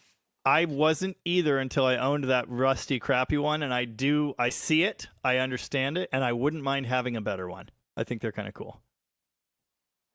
Yeah. I mean, I'd rather have an A-body, but I at least get it now. I see him as an acceptable alternative. Yeah, SRT4 Rampage has always been my vision. That's the way to go. Stuart asked, have you ever rebuilt a power steering box from early A-body? No, I always send them firm feel. They're great. Yeah, like I'm not smart I'm enough. not going to mess with that. It's those are not easy to change. It's all the little adjustments on there. You got to get them just right. I thought it was kind of funny though. They just did the box for the V-Code Fury GT, and they said that was the cleanest worm gear they've ever seen in their lives. They had like zero wear on it. Like Nice. a lot of people have been like yelling at me online that it's not 36,000 miles, it's 136,000 miles. Like, dude, everything on the car has been fantastic. We just took the rear bumper off on Friday because it's going to the frame shop, and dude, it still had there's studs that go through the rear, and from the factory they put a lock washer on them to so the bumper would stay on before they put the nut on. Dude, it still had the lock washers on there. Like, that thing is so original. It's just been, yeah, it's such a clean car. It's incredible.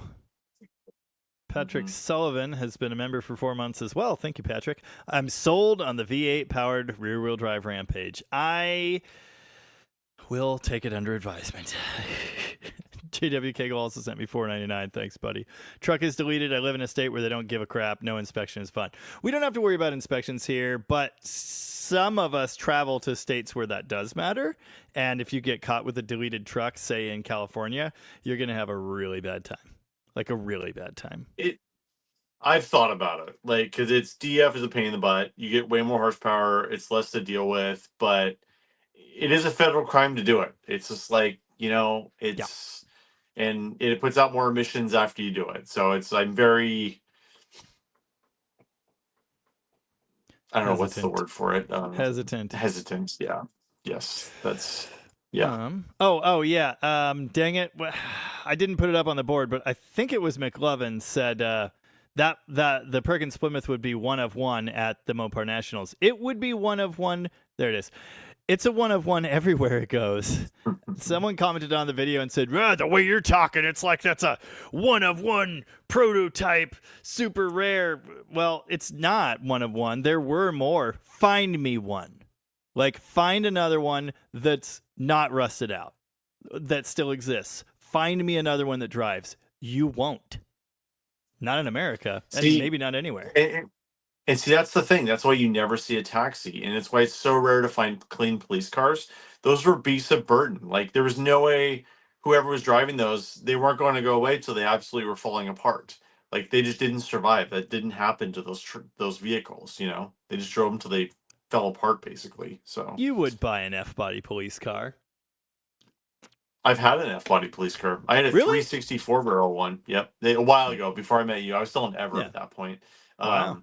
And it was like the guy bought it from the auction and just parked it. Like, I should never have sold that car. The motor was stuck, so I didn't want to deal with it. But dude, it was like as sold from the auction, parked out in a field, 364 barrel, a 38 police package Aspen. I should never have sold that car. It was a really, really cool car. So Hype Type would be even more hyped to see a rear-wheel drive SRT4 Rampage. So you want me to still use the Neon engine, but then do all the work to put it in there wrong?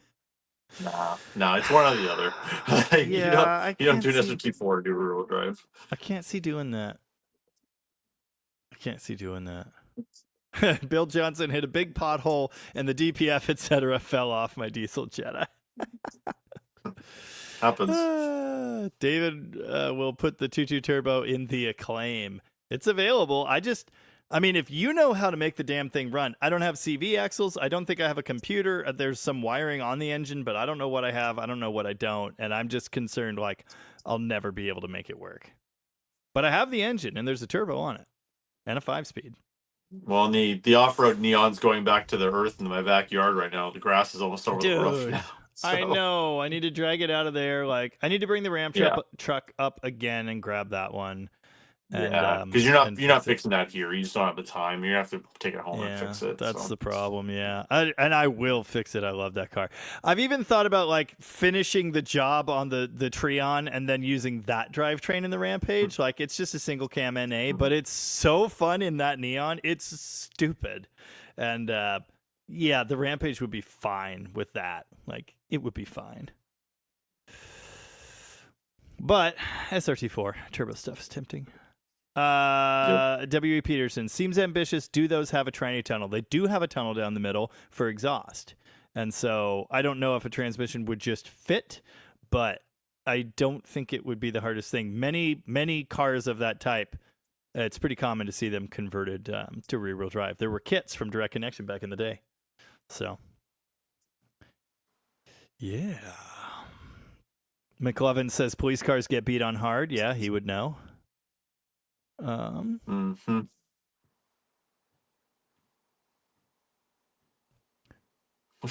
Rampage. Jordan, we do hope to see your 68 Charger at the Nationals someday. Okay, I am neglecting my channel here. So a couple questions here. Would you ever consider a F-body police car? That's probably the only one I ever bought. I would totally consider that. So yeah, yep. David, what else did you pick up in Underwood? I picked up that 68 Sport Fury, and then he let me have a really good deal on an M37 Dodge, which was really cool of him because I did that video for him, and he's already sold a couple cars from it. He was very grateful, so I'm on good terms with him right now. So I'm hoping to get a few more Mopars out of there when he drags them out. But we got an M37 that we try to get fired up this week, so hopefully we get that running.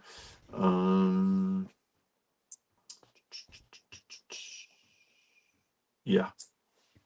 Rooster says the Perkins Plymouth belongs in Jay Leno's collection.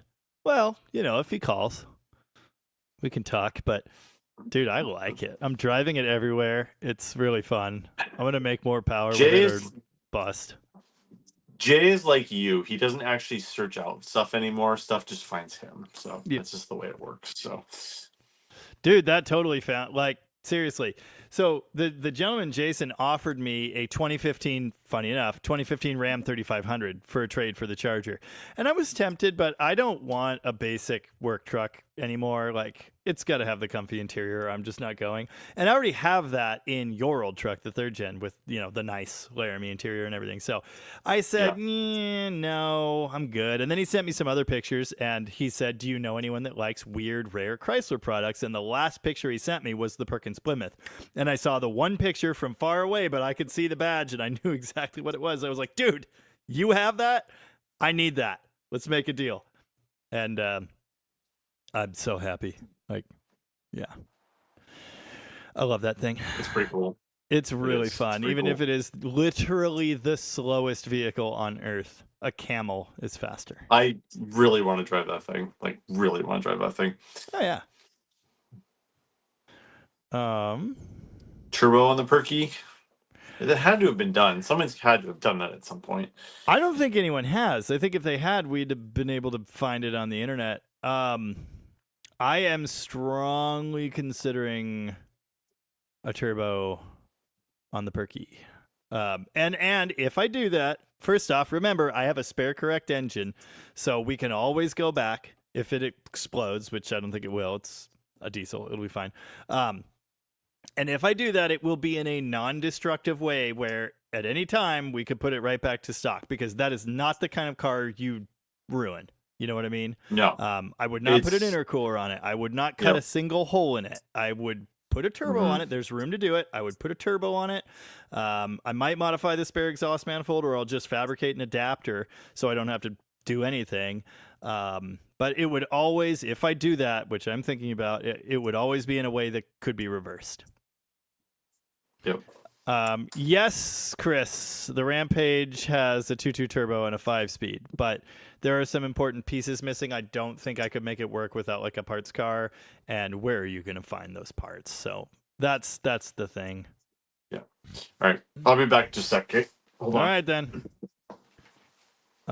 It is a happy car, kind of, except for the smells. Yeah, just a little turbo. Yeah, Idaho Lyman says Perky's the most Jamie car I've ever seen on the channel. Great fit. I so agree. I love it. It indulges me in all of the things that I like. Yeah, and people are very much enjoying that video. I've got, I don't know if you could see that, but it's got almost double the views for the same period of time as the Turbo Truck video, which was my best video for quite a while. The channel, as you guys know, if you've been hanging out here for a long time, it goes up, it goes down, it goes up, it goes down. That's just what happens. And lately we've been in a down, but yeah, that video is going crazy. So I'm curious what that will do for the channel. Dude, Jamie and I talk about this a lot. Like YouTube, like is so weird. It's like it almost like knows. It like reads your messages. Like Yeah. Jamie was bitching to me last week about like how his videos weren't doing that well, and all of a sudden Perkins Diesel. Which, by the way, I sent him a text message yesterday saying this video would do awesome. Just saying. He But like, screenshotted it was that the same thing message with later to send to me when it did. Anyway. I did. But like it was the same thing on my channel. Like my channel was doing really, really bad for a while there. And then I did the 6-pack free GT video that got 150,000 views. And it's like, it just like, okay, heroin back into the arm. Yeah. Like it comes, it goes, you're riding it. It is what it is. Scott, it totally is my daily driver right now. I'm driving that thing everywhere. I'm fiddling with it. I always smell. Like my hands are stained even more than usual from the nasty black diesel scunge. And I love it. Our Dave Carr has a stage 2 firm feel in his new port. Yeah, stage 2. That's the way to go. Way to go. Yep. No Mexican spec. Yep. I did not get cash on top. I know what it was sold for before and what it was listed for, if not sold the second time. I am in it between those two numbers, and I'm happy. I'm very happy. And I still own a Charger, so it's fine. Hey, blah, blah. Thanks for supporting the channel. Appreciate it. Says he watched all your videos, comments every time, subscribe. That's very important, guys. Like when you watch the videos, like one of the biggest things, the algorithm is like people who regularly watch the videos still like and comment on it. It's an important part of the YouTube thing to do that. So we appreciate it. Barry Cuda, you sure don't need to worry about tickets in the Perkins Plymouth. Bill Mize sent another $25 before heading out for the evening. Thank you, Bill. Man, what a guy. Hal Snyder says, Jamie, I feel like it's rained here every day since I became a gold member. Did you send me Washington weather? If I did, I would never admit to it. You know what's funny is like we had like a month of good weather. I got so much done outside, and then all of a sudden it's gotten really windy the past week. Yeah, it has not been so great. P38 Chris said, hey, Jamie, what about a Subaru drivetrain in the Rampage and make it all-wheel drive? Dude, I like where your head's at, but why wouldn't I just get a Brat? And save so much time. Yeah. Don't do Borgeson. I hate Borgeson. It just doesn't fit right, and it's goofy, and the steering arms do not line up with the Borgeson box. Your linkage will not sit level. It'll be like this. So yeah, do the firm feel. Just do the firm feel. I've done a couple Borgeson. They're nice. The steering feels pretty good, but my biggest problem with them is the column goes in and it's not straight, so you have to use this weird rag joint, and it's just. And you have to modify the column, and you have to like rosette weld the thing on there and put pins in, and or I guess you put 2 pins in and then you can weld it as well around the. It's just I mean, stupid and it, hacky, and I don't like it. the steering feels better. The biggest advantage to me is it's lighter and smaller. So like if that's important to Yeah, you, but if you have headers, it's nice. It's yeah, really nice if you have headers. that is true, and I would say the headers are made to go around the stock box, but they're not. I had to beat the Headmans in Tracy's car with a hammer to make them clear power steering. Headmans. So That's why Headmans, but yeah, exactly. He got the cheap stuff. Vivian Muscar says, Syndicate asked the. Sorry, go ahead.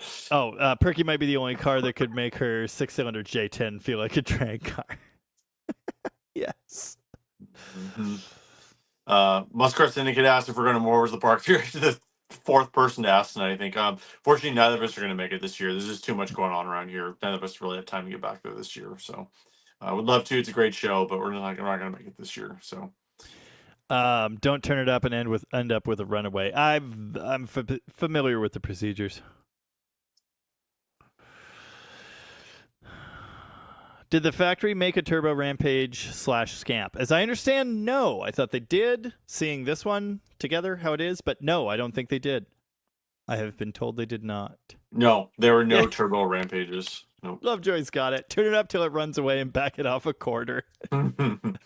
Somebody just asked me how much timing their engine could take. Oh, it was McLovin.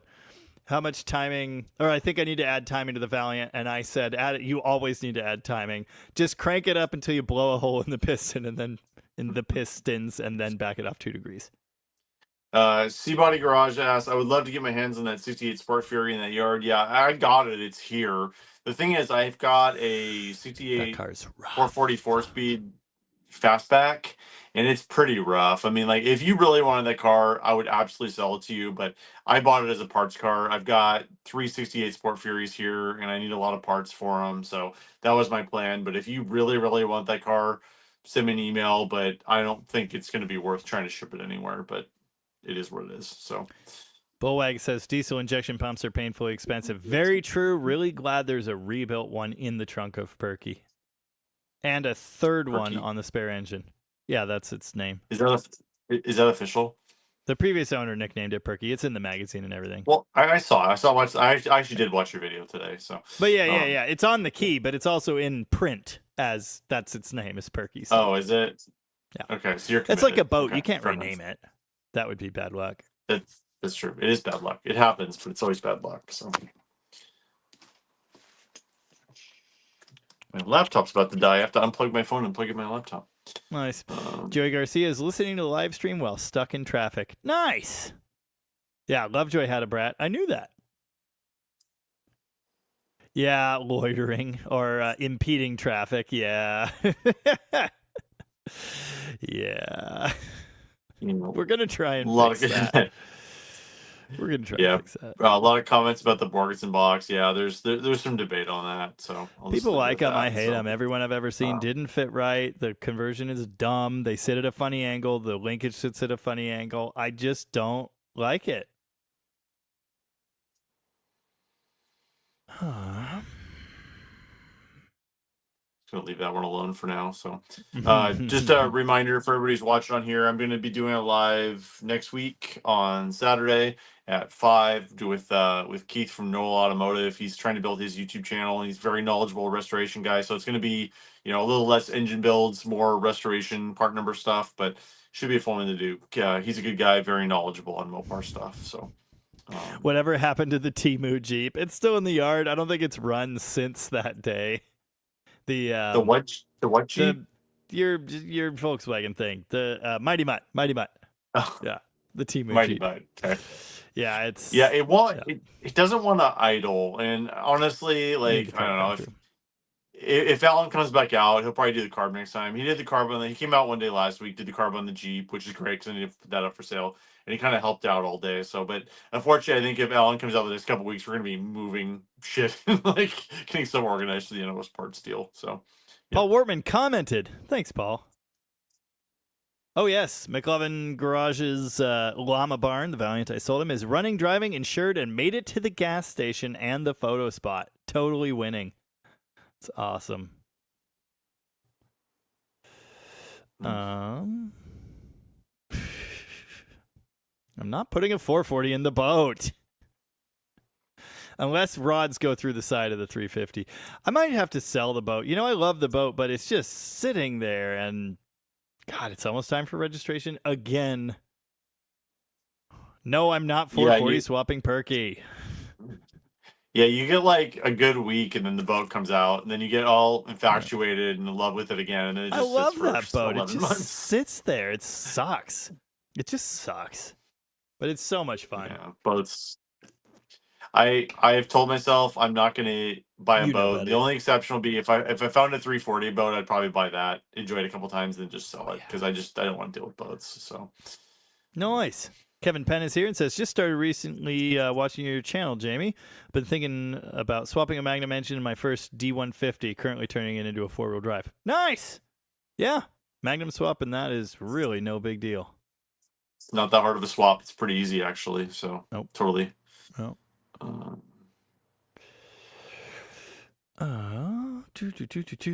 Scoop says boat registration lasts 3 years here. Well, don't rub it in.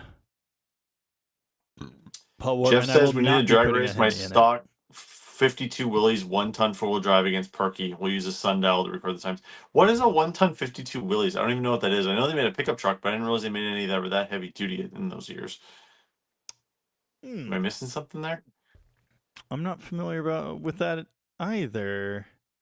I mean, I know they made the pickup trucks, but they were like half tons. I don't think they were even half tons. So, Ben Braddock, the boat was the second thing I bought when I got money, or the third, and I still haven't sold it. I could have used the money some time ago. I should have sold it when it was still nicer. Oh, my mom's here. Hi, Mom. Don't forget, if you want to something to the channel, you should give the like button a little love. Yes, please do that. Yep, that's good to do. 270 Everybody, watch stop right now. saying the stupid boat things in chat. The next person that says bust out another 1,000 or a hole in the water is getting sent to the corn. I will nuke you from orbit. Shut the hell up. God damn it. Will C asks, how good are the 440 source aluminum heads? Any thoughts? It's the best bang for the buck on the market. Like, they it's, seem to be pretty good. They're not anything like the most amazing thing in the world. Like, you should always have a machine shop check them out because I don't really trust the Chinese stuff. But like, I've used multiple of them. They seem pretty good. It's by far the best bang for the buck on the market. So forever that's worth. So nice. Yes.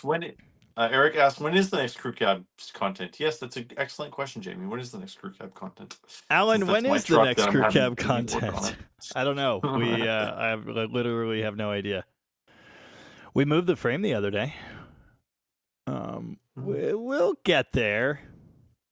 We'll get there.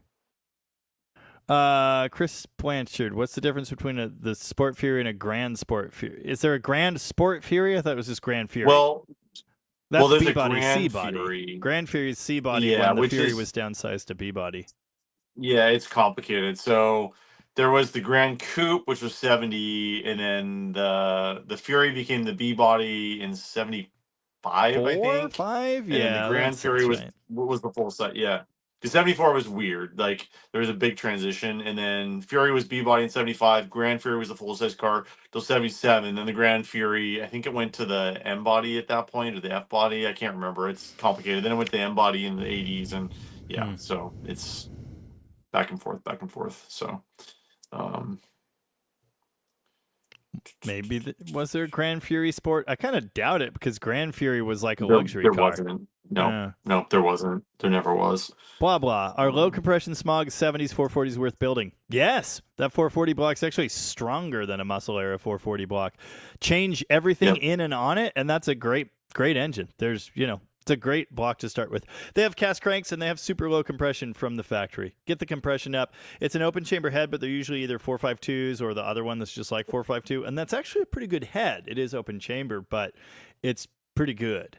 Those are great engines to start with. If you don't if you just want to build one, that's fine.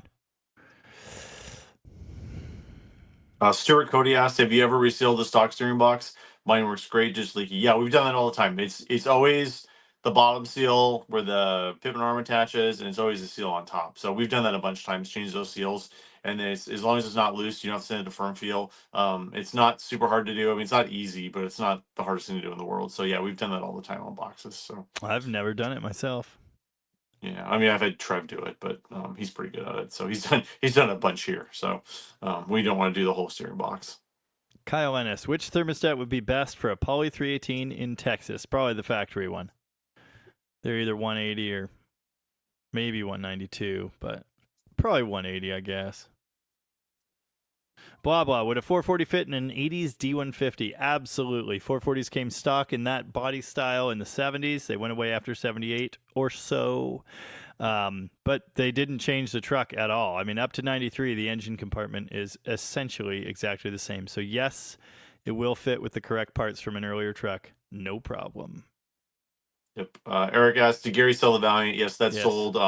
The owner was in my version of the chat earlier, so we got he's actually driving back to Florida. We got some work to do before it leaves, and then he's actually driving it cross country. So That's so cool. I'm so jealous of that guy. That sounds awesome. That car is great. It's gonna be awesome. Big block AC. I mean, he's gonna have to small gas tank. He's not gonna he's not gonna pass very many gas stations, but he'll pass everything else. So lots of P stops. Jesse Smith, got some 920 heads for my 74 318. Hell yeah.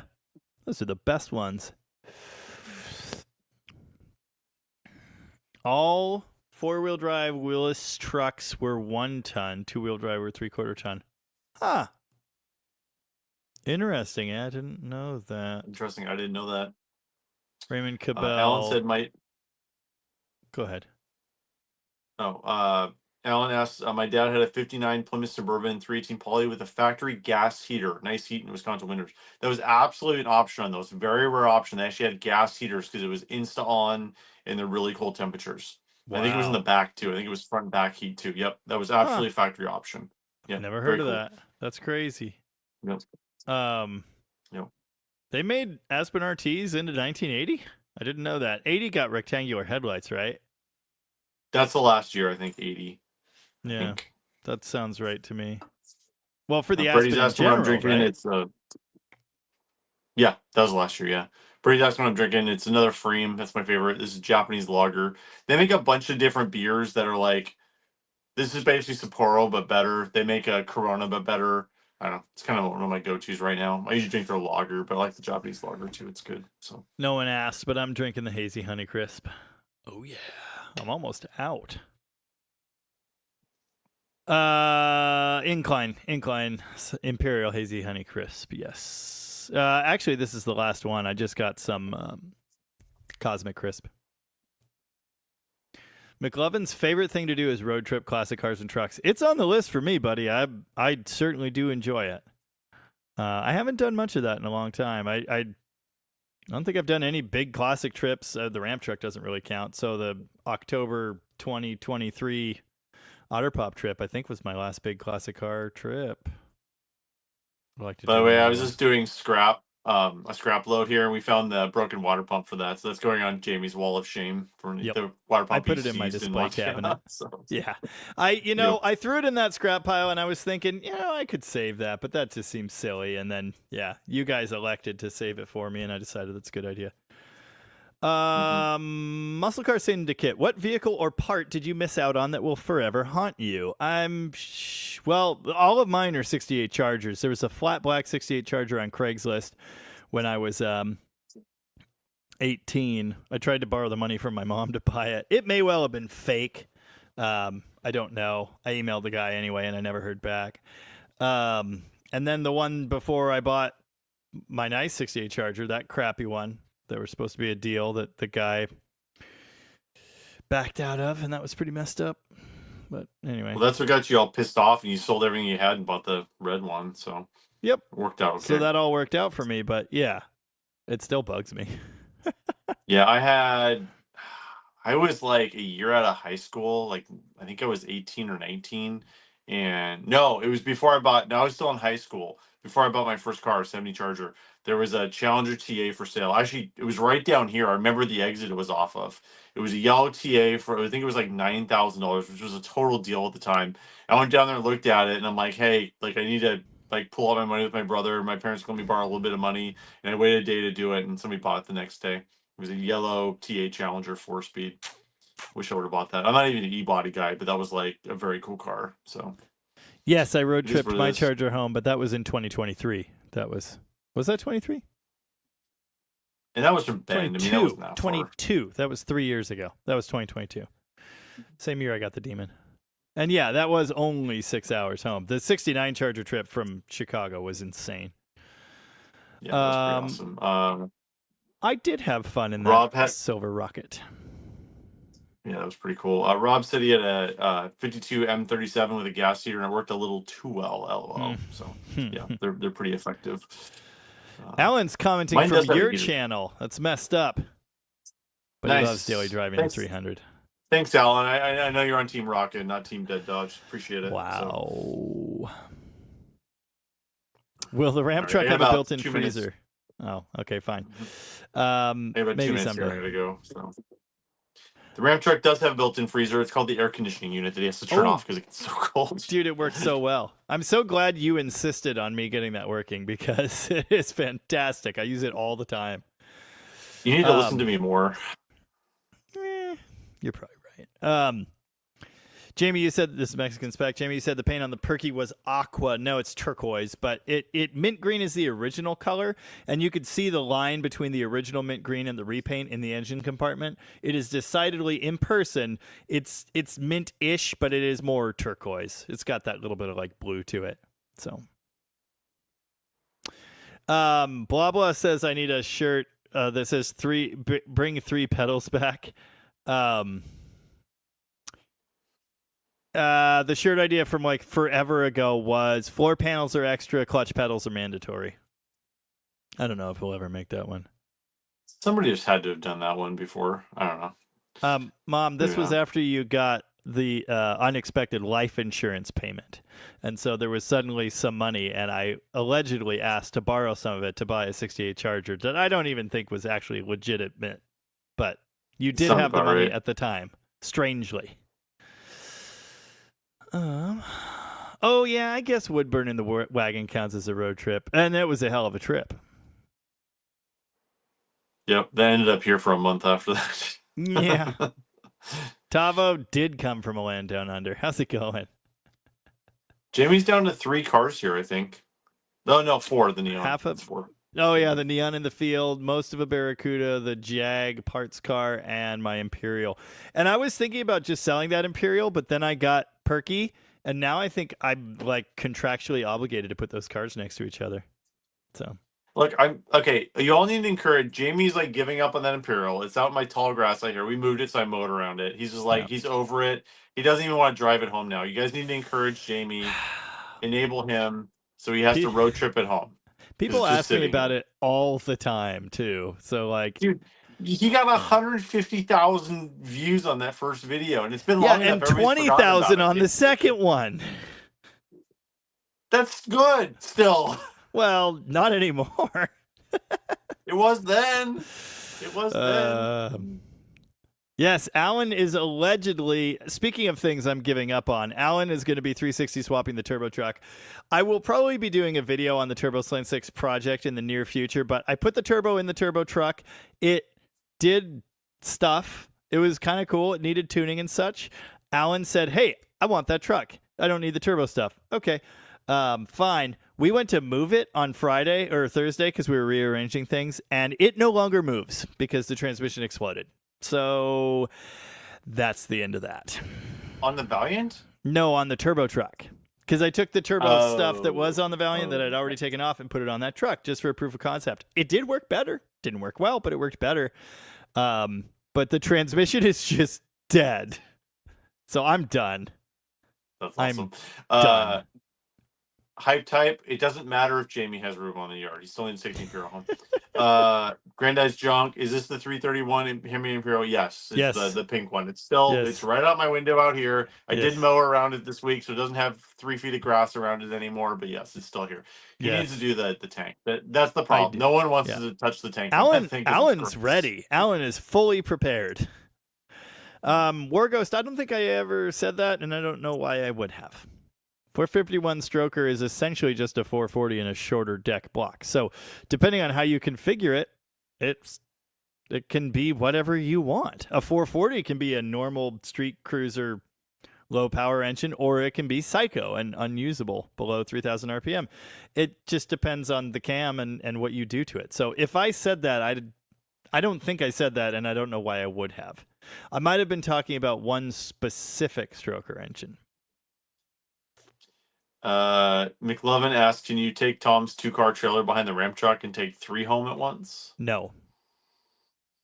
No, Tom wanted to pick up the first 2-car hauler with the ramp truck on the way back from Minnesota with the Demon on the back, and I said, absolutely not.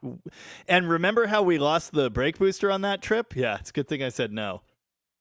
Although we would have had extra trailer brakes, I guess. But I didn't have a brake controller. The brakes on that trailer are excellent.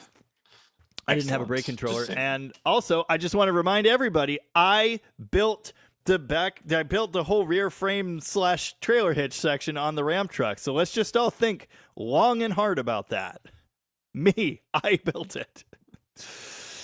I welded it. It's not my problem. It's not my problem. Dennis, did you weed whack around the Imperial? No, we actually pushed it forward and mowed with my rider. I'm too lazy to actually weed whack, so I actually mowed it with my mower. So yeah, we were gonna name the car Minty until we found out it was already named Perky, and we can't change the name. That would be bad luck. Does Tom do his own landscape work? Yeah, for the most part. Although Trev was actually did me a solid last week and actually mowed all around his shop, so which was very nice. He found a gas tank strap in the yard with the mower. That was sick. Yeah, the 2-car hauler is a monster. Yeah, David, dude, this wrecking yard in Washington, the one in Underwood, I'm getting cars out of. Dude, the road up there is brutal. So it's in the Columbia Gorge. I don't know if you guys are familiar. Most of you probably aren't familiar with the geography. So, like east of Portland, Oregon, where the Columbia River goes through the Cascades, there's this giant gorge, just gorgeous. Like I love driving through there, but it is like a vertical on either side. And this wrecking yard's like up on top of the mountain, up from the hill. So you have to climb like 1,000 feet up to this wrecking yard.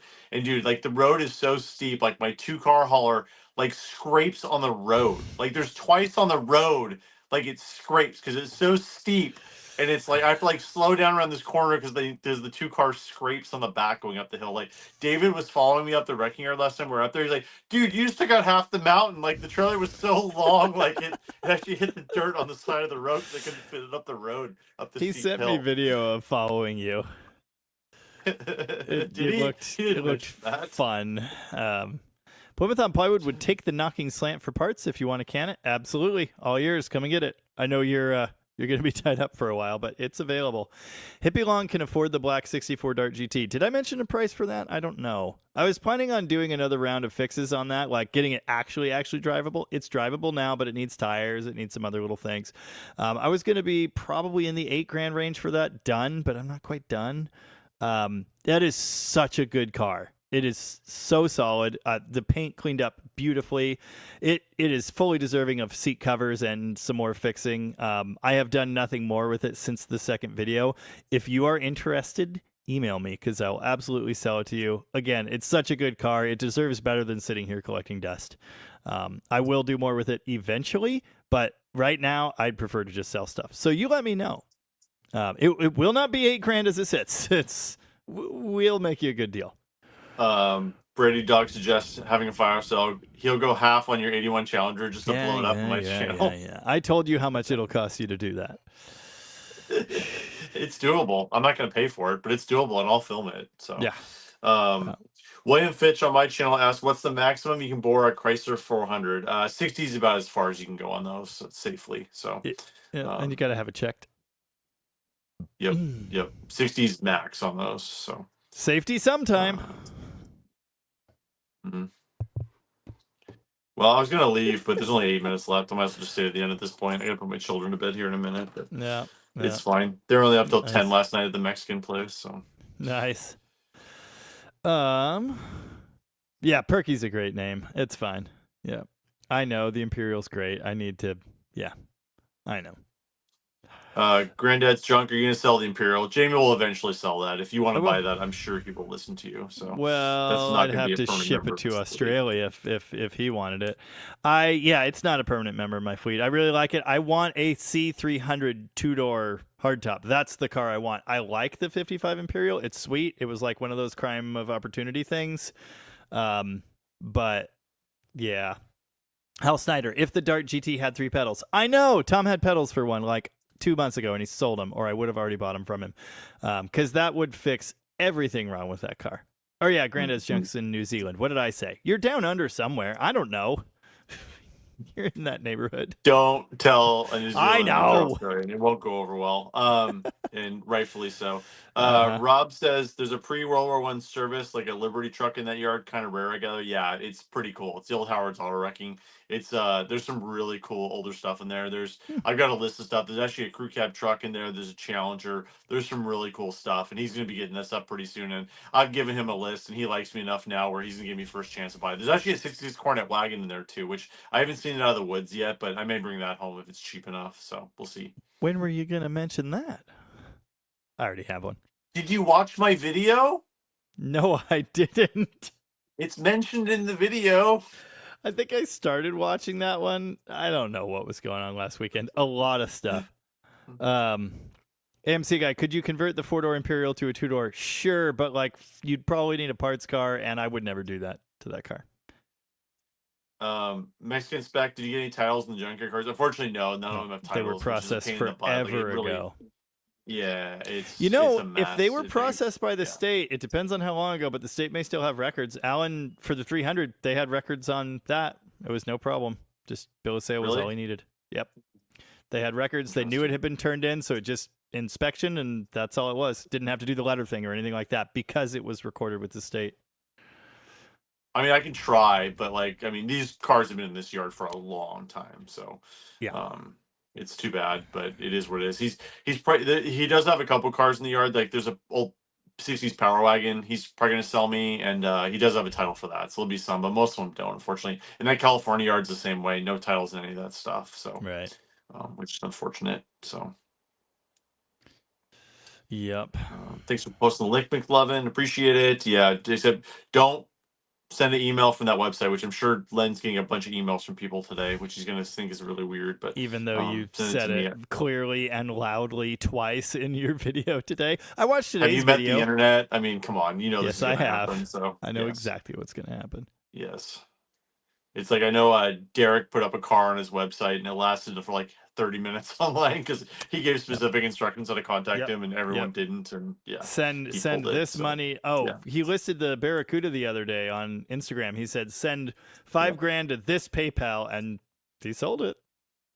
Yeah. I mean, he's got the followers, so. Yeah. Richard, the 66 Coronet, not 68. So there's a 68 in the California yard. There's a 66 in the Washington yard. I did a video on. So, and the 68 wagon in California, I have no idea. And honestly, she hasn't gotten back to me. That may be done. Although there's a couple cars I'd really like to get out of there. So, but I don't know if I'm gonna be able to go back to that California yard. It's been like 3 months and I haven't gotten any updates. So we'll see. Hippie Long, are there any parts of cars you two need? There actually is, and here's the thing.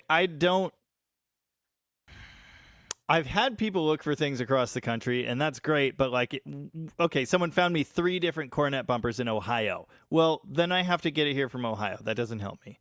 I do need an A100 tailgate, pickup truck tailgate. I don't know where on earth I could find one. If someone finds me one in Ohio, I don't know that I want to pay to have it shipped here. So I don't necessarily want anyone looking for that sort of thing. Small parts, I can't think of anything. And we're like the parts guys. We're the ones that keep finding these things. So there's nothing specifically I need right now. Yeah. So, I say A100 tailgate, but it better be in the Northwest or really cheap to ship, which isn't going to happen.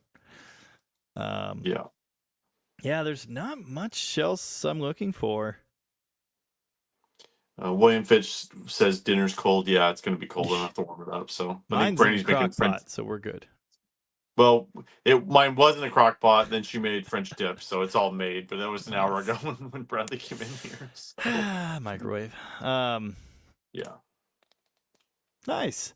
Rooster, Salos is. Sorry, go ahead. sorry.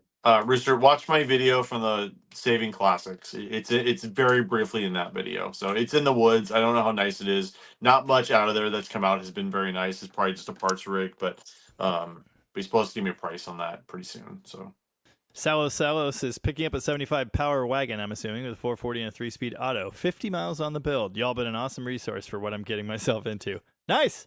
Happy to help for sure. And Classic Dude Mike said, kind of ironic that the most sluggish car you have is named Perky. Not only the most sluggish car I have, but probably the slowest car on the face of the earth. It is so bad. It's absurd. No, I don't need more cars. I will take more cars. I need less cars.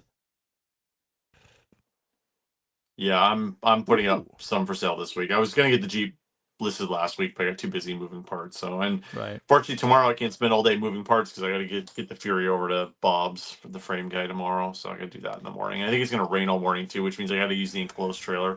I don't want to get that car all wet Yay. going over there. So Yeah, no. which I don't really, I don't like using the enclosed trailer to do that, but I may have to. So Will C has all the stick parts in his 64 Valiant wagon. Would be better in the Black Dart GT for sure, but it would be a shame to gut that wagon for that stuff. I know it's kind of rough, but still.